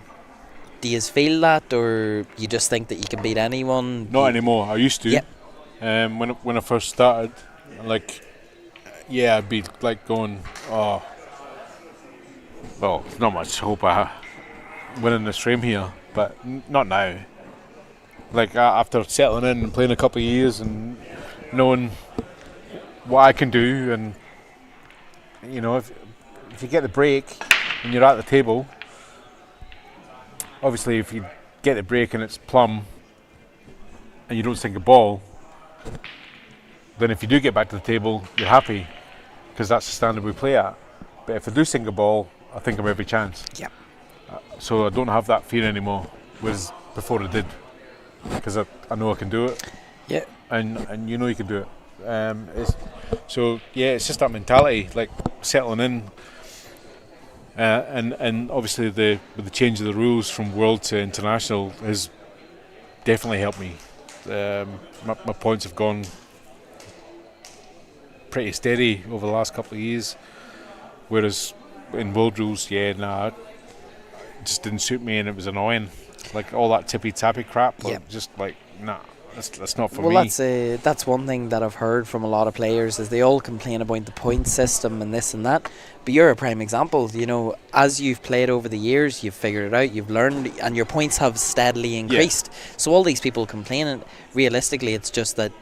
What do you think it is? It's just that they're not improving naturally, or they. But it's also jumps. Like getting to know these fellas as well, and them taking you under your wing and going, your potting ability is fantastic. You just got to get your head around when to pull back or when to go for it. And like watching them over the last few years, I've gone, right, okay, I know I've got the potting ability. I played snooker when I was a kid, so like I think my safety's pretty good, but it was my head that wasn't right. Right. But I think my head's getting much more focused and making the right decisions now. Like obviously a few beers in you might make the wrong decision here and there, but definitely making the right decision a lot more as opposed to not, and losing a lot more frames. And with Superleague, you can't make the wrong decision. If you make the wrong decision, you're gone. Yeah. Simple as that. Well, that's great insight. That's 100% great insight. Like you say, it's not so much about it's more about who you play, who gets to know you, and who's willing to play with you. And that's a massive thing, because you can play for 15 years, but you don't play any of the top guys, so you never reach that level. And you play in pubs, you pick up bad habits. You just you want to pot everything, but these guys will show you how to win frames consistently. Well, like you say, you are the 5 most people you're around. That's a literal fact. We all know that. Yeah. So if you're around 5 of the best, then you're going to improve. 100%. 100%. It's like you don't smoke, and your best friends are 5 smokers. You're going to smoke. Your best friends are 5 drinkers. You're going to drink. Your best friends are 5 great pool players. Your pool is going to improve. Like simple as that. So that's just that's human nature built in. And so, I'm not sure if I said it, but whenever you're going into the last round, whenever you're playing, you're Ben Foster's, you're near, as a team, you're thinking, right, this guy is going to win a frame. So if we're up 12-6 or whatever going into the final round, you're like, well, this is our best chance, and we have an 80% chance to win here, But at this level, all those thoughts go out the window, just as you said, because it takes the break. All that matters is the break. If they win the lag, if you win the lag, if you make a ball, they don't make a ball, you got a chance, you know what I mean? And if you're coming to the table and you leave your opponent no shot, whether you pot or not, they can't win. You know what I mean? So I reckon here that this yellow in the middle of the table here, just above the black, slides into that top right hand corner pocket, and then he's going to put that one in the middle near the red, and then he's out, because the match is over, there's no pressure. He's just going to stroke this in. Yeah, he skewed that lovely. He's going to put that red on the cushion, and he's going to go out. He's going to play that top yellow next to the red first, come back down for the other yellow, and just screw back for the black. That yellow goes? Is it? Oh yeah. Oh, I didn't realise that. I was listening to what you were saying, but I thought, but that yellow doesn't go. Yeah, perfect. Yeah.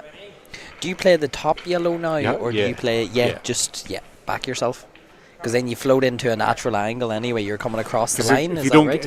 If you play the bottom yellow first, if you don't get back far enough, there's a chance you cannon into the red, making the black harder. If you play this first, it's natural angled. There's no red getting involved. You're just going to drift back down the table, and then it's easier to get on the black. You know what I'm saying? Yeah. So he's electing to play this. I'm guessing, obviously, right-hand side. Maybe I don't like that. Maybe he's seeing something that we're not. Obviously, the angles are different on the table, but it hasn't worked. Although, doesn't matter. I mean, game's over. But I would have went the other way. I thought, take the red out of the equation, cut that one in. You plumb on the other one, screw back, black in any pocket you want. Happy days. But he's 2-time Australian champion. He's an absolute jet. I ain't going to argue. Sorry, Ben. I didn't mean to upset you. Don't crash your car this week. Right. Side note. So on to the next frame then. Yeah, so Chris has played a great shot. He's really punished him well there. Ben's in a bit of trouble.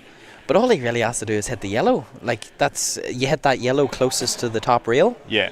And he's got... And you're fine. Yeah, that's your main goal here. You don't need to do anything. Didn't That's make a it. foul, yep. And he's made it a bit awkward on himself Coffee. here. So that was a bit blasé. The match is over. I understand why. Yeah. But that shows you as well that, yeah, Ben also thinks the same way. I'm surprised about that now. I would think Ben would be killer instinct. That's how he got to where he is. He's just always killer instinct. Right. The boy's a jet. His temperament around the table is absolutely brilliant. It's hard to see with these camera angles about what's actually happening with what the players are doing. Yeah. But yeah, it's hard to believe he's doing anything. So yeah, I mean, I was saying like maybe just play onto that top one and bounce, and so the only ball you were leaving was that one there. Maybe he just didn't have the angle because of the top knuckle. Yeah. It's hard to see from here. Wonder how Moisey's going over there. Has Moisey got any frames? Yeah, I'm keen to see how the other games are going. That's for sure. And hopefully Chris Coffey gets it's a big board, because a player, you know, Chris Coffey, he plays a lot and he plays in a lot of different things, so it's cracking to see. So it's okay. So 12-7 with the Reapers against We Chalk Dirty. We Chalk Dirty 12-7 up. Gino 4 out of 4. What a comeback! Wow. So he's had a slow start and he's absolutely creamed it tonight. First well round, done, Gino. Yeah, first round master definitely helps things. I Yeah. think it helps cool things, because he was so there was 2 or 3 chances on both nights where he just missed a silly one, and Stone with 2 masters tonight. And Just doing Stone things as usual. But a solid like I performance said, all round, one of my favourite players to watch. Stone Stenhouse, unbelievable.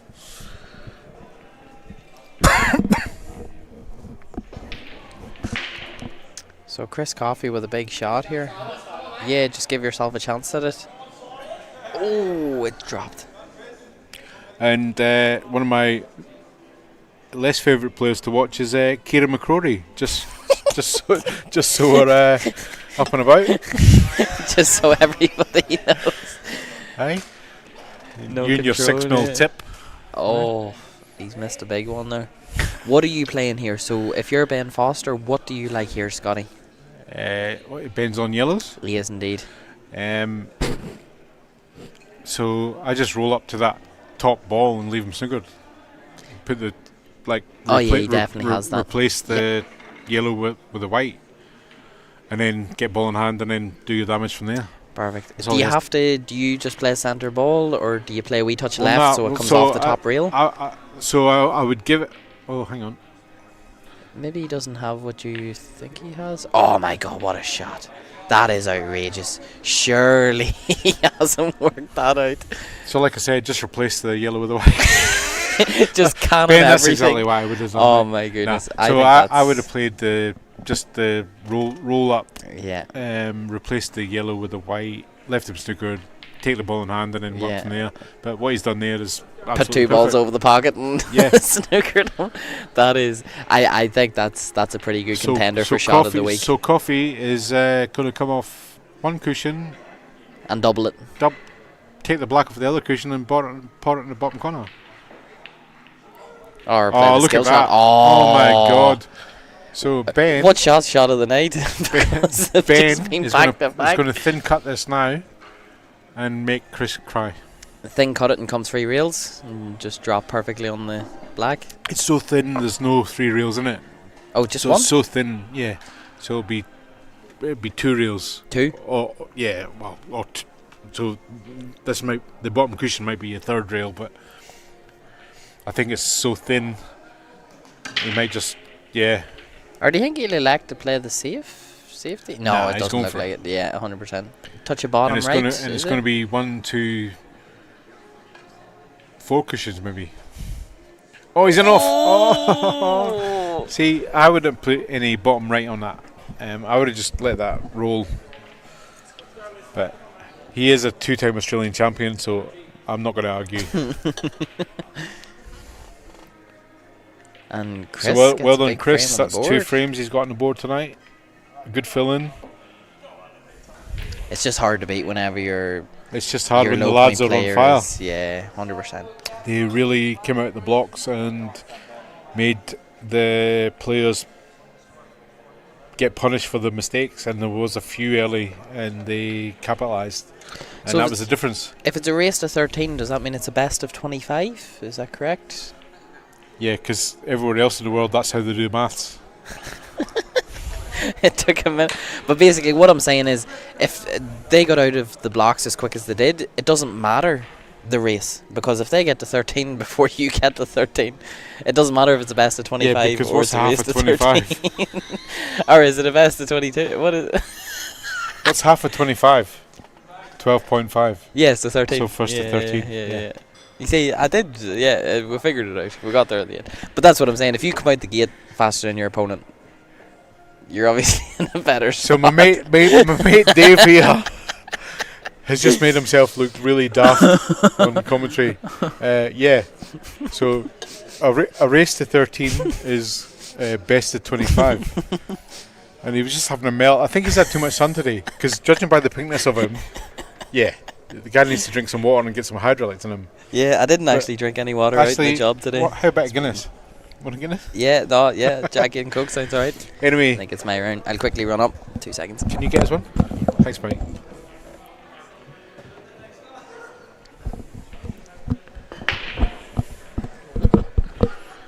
So this game's over. We're still going to commentate. I'll just give you an update once my phone updates for the rest of the scores. So we got We Chalk Dirty 12-7 against the Reapers. That's a great result if they get the win there. The boys, oh Jesus! So it was 8-all last time I looked, and they have won the last 7 frames. Oh my God! 1, 2, 3, 4, 5. Okay, so they've won.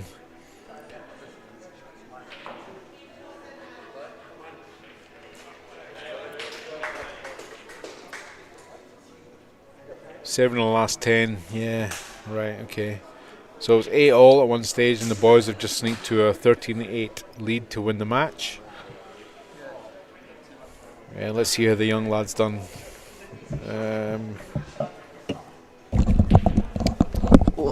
Drinks So acquired. Matthew Patton 3 out of 4. Cracking. Yep. Brilliant. Yep. Good on you, lad. Liam Nolan 1 out of 3. The rest of the boys steady. So yeah, 8-all gone to 13-8. Really sharpish. So yeah, it looks like Andy Patton got 3 out of 4. Is that correct? Andrew Patton doing it for the brigade boys. Yeah, Excellent. yeah. We Chalk Dirty against the Reapers. Let's see how they're gone. Gino's 4 out of 4. Gino is the 4 out difference of 4. maker. Brilliant. So he's had a slow start. This will do immense confidence for him, because he is a great player, Gino. Bauer 0 for 2. Um, Yeah, Jeremy Bauer 0 for 2. Dylan Moyes 0 for 3. Old Simon Gray's brother, just back from his Bali holiday. He's probably still a bit hungover with a sore penis. I won't go into that though. Ron Well, that's the Kelly, end the of the robot, Guinness. 2 from 4, and Dan Ritchie 2 from 4. So it's been a Sonny hard Russell, night all 2 for round. 4. Yeah, hard night all round. Gino seems to be the difference maker. That's Yeah. what I'm hearing there. So cracking night from Gino. And so they've got Moisey Sorry in guys, for the last minute. sip of Guinness. Get thirsty up here, chatting all night. It's been great. Thank you very much again, Scotty, especially for, unfortunately, I was late from work. Yeah, sorry for all my waffling. There might not have been too much commentary and actually the shots going on. It's my first night at pool, so I will learn. Let me know your feedback if you want me back again. If not, I'll sit on the sidelines. But Well, that's honestly what we've heard most from the people who listen and watch is they don't really want to hear you talk about what shots people are going to play. It's not it's not something that really interests. They want a bit of commentary along with the pool, you know. So if someone plays a great shot, or if you have an idea of what they're going to play, throw that out there. But yeah, see shot for shot for shot. People aren't so interested. Well, I'm in the business. My missus has been on the YouTube comments here and said, "Good commentary, lads. Loving the radio voice, Scotty." So it looks like I'm in tonight. So I've done my job. So thanks very much. I love you, my darling. He feels 6'6". I love pool too. That's why I'm here, giving back. Yeah, happy to be here with my wee buddy Dave, and we're going to smash it in the finals in First Div. 100%. Be cracking. Yeah, it's been a brilliant night of pool now. It's just the lads just been a bit more clinical than the players. Yeah. They've won a few in the last now to make it a bit more respectable, but yeah, too many mistakes, and the mistakes got punished. And at this level, you can't be making mistakes. So simple as that. I'm sure that'll be Al's captaincy comments at the end of the night, and he'll say that you get the mistakes out of the game and play a normal pool like you're able to. We'll be back next week. And Barclay's comments will be, "I'm glad I subbed I'm the myself best out." captain in WA. Wink, wink. Both. So I have a question for the commenters. If you could see something for us to introduce into this Super League stream that we do, and some of the videos we do, like Shot of the Week and stuff, what would you like to see? Because we're keen to get feedback and to see how we can grow what we're doing here. So if you can another screen yourself. for instant replay. Yeah, we are working on it. Another screen for instant replay, and then for that to be fed into the live stream during the break in a frame or something. That'd be great. So we're working on a little bit more space for the commentators, because the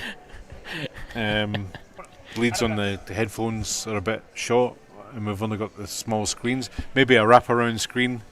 Right, so we only asked for one from each person. Yeah, so I'm just giving my opinion. I know how these things work.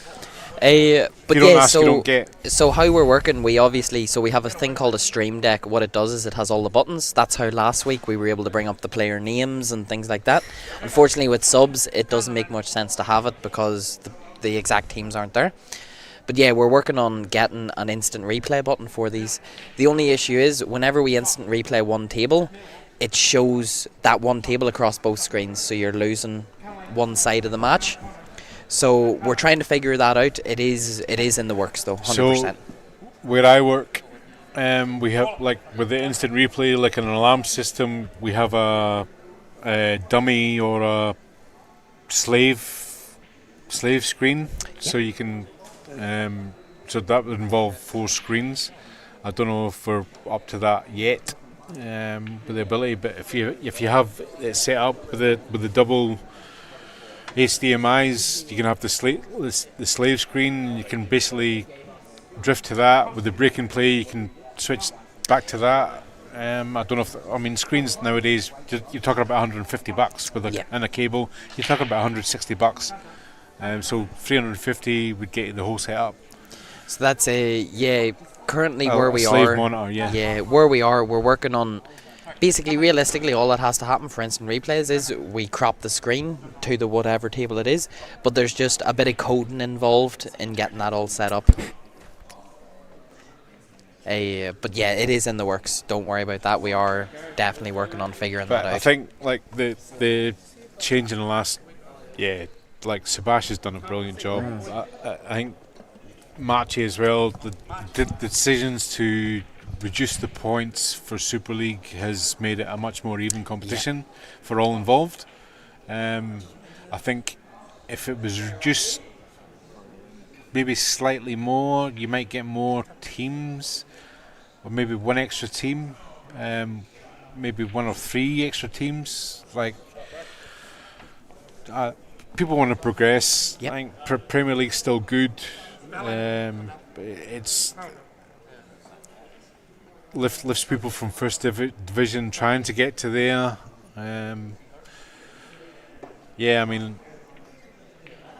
My first year I thought I was nowhere near these guys, and then went, you know what, actually I actually am not that far away. That's a what great a shot, Clint Kapler. Oh, Wow. he's pulled out a smashing one there. From That's on the Sacco. replay screen. He's played that to absolute perfection. And he's meant it. The way he's played it, look at that. It's straight. Brilliant. Oh, Bernie's Straight played. snooker. Have you seen that shot? Bernie's played. How has he snookered himself? He's played with so much left hand side that he's played with running side to bring it all the way near behind the black. But that is an outrageous shot from Clint Kapler. I think that has to be up there. Yeah, definitely. I'll just give him the thumbs up in the background, and he's got the biggest smile on the dial you've ever seen. The upgrades. I think the change in the points. The whole thing is getting better at pool. More people want to get better. Yeah. Like more people are attracted to it. More like a lot of people were like, "Nah, I'm not playing Super League because it's the same 4 teams every year that are going to win. I don't want to come in with a weak team and get smashed every week. There's no point. I'd just stick to Premier League." Yeah. Now with the point system, a few of the top echelon players are having to get farmed out to other teams, and it's a much closer competition. So that can only grow the game, as far as I'm concerned. The level of pool might not be there, but I think come finals time, it will show. I mean, it might not be top level all the time, but we're WA, we're a small state. We don't have the pros and that Sydney and Melbourne and whatever else does. So yeah. But what I like about how the leagues work is each league, it's harder to crack into the next. So 5th to 4th is hard, 4th to 3rd is a wee bit harder, 3rd to 2nd is harder again, 2nd to 1st is a big leap. The hardest one of the bunch, I think, so 1st to Premier League, it's possible. Yeah. But once you get from Premier League to Super League, obviously Super League is pretty much invitation. That's yeah. So I like how it is a little bit harder for each division to actually qualify to get to play. Yeah, I think once you get to 2nd and you start getting to the 80, 90 points in 2nd division, if you haven't made the change to 1st division in Premier League, there's something wrong. You have to be testing yourself. There's work to be done. Because there's people doing that and they're high points and they stay there and they're not testing themselves further than that. Because they want to keep themselves low so they can win all the cash comps. So that's Do you know what I mean? that's the other thing. And that I don't like. It's hard. I think what is surprising enough as well is if you look into it, there's more money in the lower comps because there's more teams. Obviously, that sort of just adds up. But yeah, I think maybe that's worth having a look at. Figuring out the disparity between the skill level versus the money involved. I think you can maybe funnel it through a bit better. I'm not sure how you can do it, so but I think there's definitely there's people playing in 2nd div now that should not be there. Yeah. I won't mention names. We all know who they are. Mm-hmm. But why wouldn't you give Premier League, if you want to keep your points low and play in that league, then if you come and play Premier League in 1st div, your points will go down if you have a bad year anyway. So why wouldn't you do it? So the one thing I would say is have a look out for what's happening in Premier League this season. There's a lot of new teams in there. There's a lot of new teams. Obviously the teams list hasn't been put out yet, but I've been chatting with a few players, getting teams in, and there's a lot happening. So just keep an eye out for that. Everyone in the comments as well, I would definitely recommend just keeping an eye out. I just can't wait for it to start and me cheering on a shot and getting told to shut up. Because from, it's somehow Kieran McCrory again, because it's okay for come on Furry, but as soon as I have a laugh at a little shot or something, gets called out. It looks Thanks, like some of the Kieran. matches are ended. Do you want to have a look Yeah, to hang on, see 2 how secs. we ended up? Oh, that's a great shot there from Mandar. He's played a lovely wee, just like a, I don't know what you call it, just like a carom. So the boys beat the Jets 15-10. Okay, yep. We chalked dirty at 14-9, so that's over. Yeah. And the So all the Ladz matches, 14-8. yeah, all the matches tonight were, I don't want to say blowouts, but they're not far off it really. They play well when there's no pressure on. 15-10 is 15-10 is. Stop playing good ones. Oh, Brownie with a nice double to finish.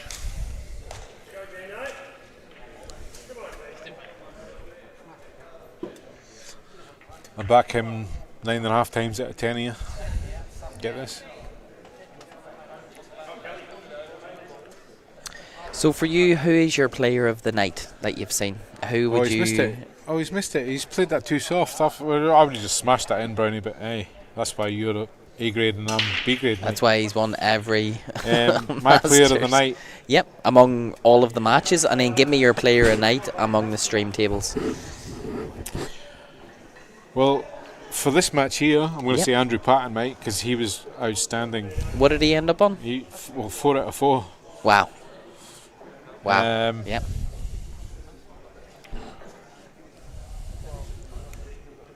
You know, he's 70 something points. Yeah, that is. And cracking. he's doing that in Super League. Superb. For the wee chalk dirty match, I'm going to give it to Gino for him a slow start, and he's come out absolutely shining tonight in 4 out of 4.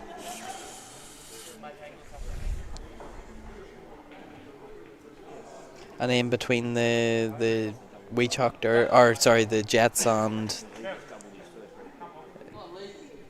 and the boys.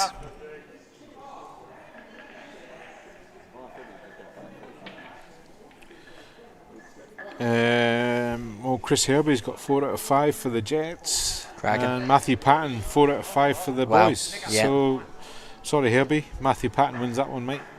And what is your reason behind that? Well, Herbie's mid-40s, been playing a lot of pool. Yeah. Matthew Patton's 18 or 19 years old and playing Super League and winning 4 out of 5. So the big question on the overall night, who is your player of the night among all games? Well, I haven't seen any other pool, but for Matthew Patton to stand up and do 4 out of 5 in Super League, it's outstanding. 18 years old, brilliant. So you go with Matty? Or his dad. Yeah. Andrew. Well, it obviously runs in the blood. So I'm going to say Matthew because I ain't going to say it for Andrew. So Matthew, well done, pal. 4 out of 5. And Andrew with a close second. That's cracking. And, Andrew 100% 4 out of 4. But yeah. Well, how long? You've had your chance. Andy's yet to play here. This is the last for him. He has a chance here to get 5 out of 5. Yeah, I'm still giving it to Matty.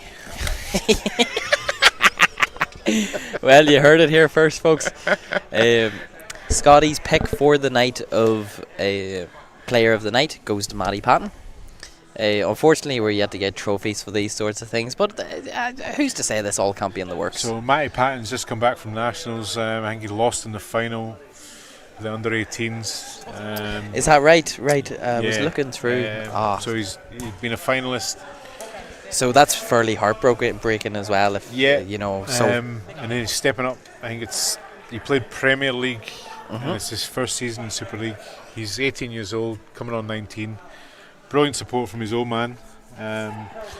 He's got a bright future in the game. 4 out of 5 in Super League is no mean feat, young man. So proud of you. Outstanding effort. So I'm not sure if you've seen the score from last week of Wee Chalk Dirty, where Silas ended up getting 4 out of 5. Now it's a massive question, and obviously you can choose not to answer it. But who would you pick between Silas and Matty in a race? In a long race. Silas, just for the heat. In a long race, I think it makes all the difference. So they're both as talented as each other. I think the head that Silas has on him for calmness and whatever else wins every day of the week. Matthew's still got a lot to learn when it comes to keeping the head and fluctuations of temperament and temper. Silas has it well in hand. I know there's a bit of an age gap between them, but not really. No, Silas is only 18, isn't he? 18 or 19. So he's under 23. Yeah. If Matthew can control that and get more of a, which is what this will do, 100%. Because people prey on that. As soon as they see a bit of body language weakness, they will prey on it. And game over. Put you under pressure, tie you up, make you frustrated even more. Silas, you don't see that. He just plays pool, and that'll Yeah. You look at the top players now with the temperament. Ben Foster, robot. Ron Kelly, robot. Yep. Stone Stenhouse, freak, robot. Cares so little about the game, he shows zero emotion. Yeah, he's not a robot, he has no care. An absolute magnificent talent, Yep. you know what I mean? But you don't see, like, you see they'll, like, fist pump and scream or whatever, but, like, frustration of your own pool, you don't see that from them. Yep. It's just a shot, you move on to the next one, do you know what I mean? You pick it back up. Like, Matthews lets it get in his head a bit, from what I've seen. So if you can fix that, mate, you'll be up there with the best of them, you know what I mean? Yeah. I'm just going to go to Lou again. So among all our babbling, the players has now brought it back to 15-9, considering they were down 13. Yeah, no offence, but the lads have relaxed and let the players back in. But the game is over. That's just my view. Well, let's hope it doesn't come back to bite them at the end of the season, because frames mean everything. I can see frames making a big difference. So, yeah, that's a good shot for Andy Patton. I think, for me, my player of the night, it all depends on this match. If Andy's able to get 5 out of 5, it's hard to go against a player when he's the only one who gets 5 out of 5 in an entire night. Obviously, I can understand where Scotty's coming from in terms of going with Matty, considering he gets 4 out of 5. But then I would question about Silas getting player of the night last week, considering, again, he got 4 out of 5. But then Stone got 5 out of 5. So, all of you is watching, what would your prerequisite be for player of the night? I would be interested to know. So Paul's in pretty good shape here. He has a bit of an awkward ball there next to the black. He just has a bit of a smaller margin to land on. But he does have a good connector ball for that. So he's just playing every shot, yeah. There, if he missed, it didn't really matter too much because he's played that pretty nice. He did leave the yellow into the top left, but I think he was willing to sort of just screw across a touch. So I believe this is the last frame of the night. It looks like everyone's... Yes. Or well, Gino's still playing against Bauer. That's a great shot from Paul Kane. Yeah, nice touch, Paulie Kane. But that's what I like about the players. They're fighting till the very end, regardless of the score. And it's understandable that the lads take a step back, but I don't know if they'll realise how much frame difference might actually come into effect this season. Every team is so close in skill level that on any given night, any team could win. So I think that a frame difference might make a massive difference. What is your thoughts on frame difference? Or you're completely right. I think the same 4 teams last year, last few years, it's been the same 4 teams.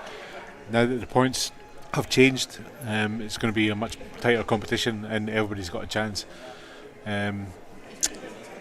Each team's got high points players in it, and the lower points players in that team will learn from those higher point players. Simple as that. Everybody's here to win, and it's one frame pool, so anything can happen. Like, you get a run on, you're laughing. well, like we were saying at the start of this match, the lads just come out the gate a lot, just infinitely quicker than the players. And yeah, but it was on mistakes. It wasn't through good pool. It was like a lot of mistakes. Like in the first 7 frames, there was heaps of mistakes from both teams. The lads just capitalised. So it could have been 15-9 the other way, is what you're saying? No, I'm saying for the first 7 frames. Yep. It could have went either way. It was to and fro. There was mistakes. It wasn't that great pool. A lot of that could be to do with the tables or settling in or whatever. Yep. My opinion. Correct me if I'm wrong. I think as we got into the night, everybody settled, but the gap was too too large at the start for any kind of comeback, to be honest. So just happy to hopefully go into double then. Like we've seen a little comeback now. Oh, man, what a heart rate, eh? Mandas just Where's that handed Mandar? his heart rate monitor back in. Couldn't go Hey. above 90. No. Saved my life. He just went outside and did 150 push-ups and some bicep curls. And he still couldn't hit 90. Still couldn't hit 90. Just like because it's There's like, not even I an have ounce to of hit sweat my on him. PR to get above the Mandar, you don't understand that every other person can't get below 100. I don't think you're grasping the situation it's at the just fact like- that you that's can't how- get that's above how tuned- 90. That's how tuned my heart is now, like an athlete. That's why he's ladies and gentlemen, Resting heart rate. let me just let you know that this man gets into the sauna with a puffer jacket on. I've seen it. I've been there. I've witnessed it. So I'm not surprised he can't get his heart rate above 90. So that's a great nice shot shot from Paul. Yeah. Um, So the players are fighting till the end. That's all you can ask for a team. They got out the gate early, and yeah, all you can ask is a. So Paul Kane was a member of my first div team in Scarborough for many years. He used to come to my house and we'd have lots of races. We've had lots of good pool. He started slow tonight. He wasn't playing his best. He wasn't playing his best last match at the start as well, but then found his form late, and he's found his form again later tonight. So what looked like it being an absolute raw has finished 15-10. So well done to the lads. What a brilliant night. Again, apologies for being late, but it seems like Scotty's kept everything up to date. Let us know in the comments your feedback. I'm happy to do the commentary again. I don't mind it up here. It's good to talk pool. Good to talk with my wee mate Dave. Scotty, thank you very If he much. turned up on time, it would have been a lot better, I reckon. But yeah. Yeah, thank you very much again, Scotty, for coming and joining me tonight. And hopefully, who do you play next week? Have you found out yet? Oh, I haven't even looked, mate. Yeah, I don't care who we play, just as long as we show up and play well, you know what I mean? Yeah, it doesn't matter what team is We're like. not what you're scared of saying. anybody. We got Neville. We got Neville in our team, so we can beat anybody. Yeah, pool is definitely grown in WA. The watch streams, like Nathan's shot last week. What did it reach? 8,000 views, 7,500 views. No, I That don't was want to. sexy. Johnny Barkley Yeah. was right. It was sexy. I don't want to say anything, but one of the videos I put up, 16,000 views. 16,000 We'll say views from all his pals back in Ireland. All those B graders back in Ireland. Whoa! You get a Nah, lot of hate, Scott. nah. Nah, yeah. Now, Davey Hanna posted a couple of views on Facebook. Some of his pool has been outstanding. Unfortunately, when it comes to first div for our team, he pots all his balls and then falls apart in the black. So now it's time for finals. I hope he shines. 100%. And Now that he's lost all his white on his legs and his arms and he's a bit more pink, can expect a bit more of him. so we'll just end off with a few thank yous for our sponsors. We obviously have Red Earth Creations. Thank you very much, Marchie and Paul and the whole team over there. They do exceptional work. We have Allenbrook Skips as well. I don't know a whole lot, but I know they do a lot for us. And of course, the big thank you to Nathan McMahon and Advanced Auto Garage. Is that correct? Advanced Auto Mechanic. Yep. And Who- thanks to Terry for being the prezi and whatever else. And even though we take the mickey out of him, sometimes he does a great job. Yeah. Winston, We wouldn't be here without them. Tommy Manolis, all the helpers, Marchie, Sebash, True you've rights. done a great job for bringing pool to the 21st century. And yeah, we love it. Absolutely perfect. We're here 3-4 nights a week. It's a great game. We want to see it develop. We want to see the best of the best. So yeah, thanks, Davey. Perfect. Thank you very much, Scott, for coming and joining us. All right, cheers, guys. We'll sign off now. Probably have a wee Guinness, and we'll see you next week. Perfect. And I'll keep you all up to date with who will be on commentary next week. But yeah, I'm not sure what the game is next week. There will be all the posts on Western Australia Ball Federation and Pool West and the rest. But hopefully you've enjoyed this week's stream, and we will see you again next Tuesday. Thanks very much, and we'll sign off here.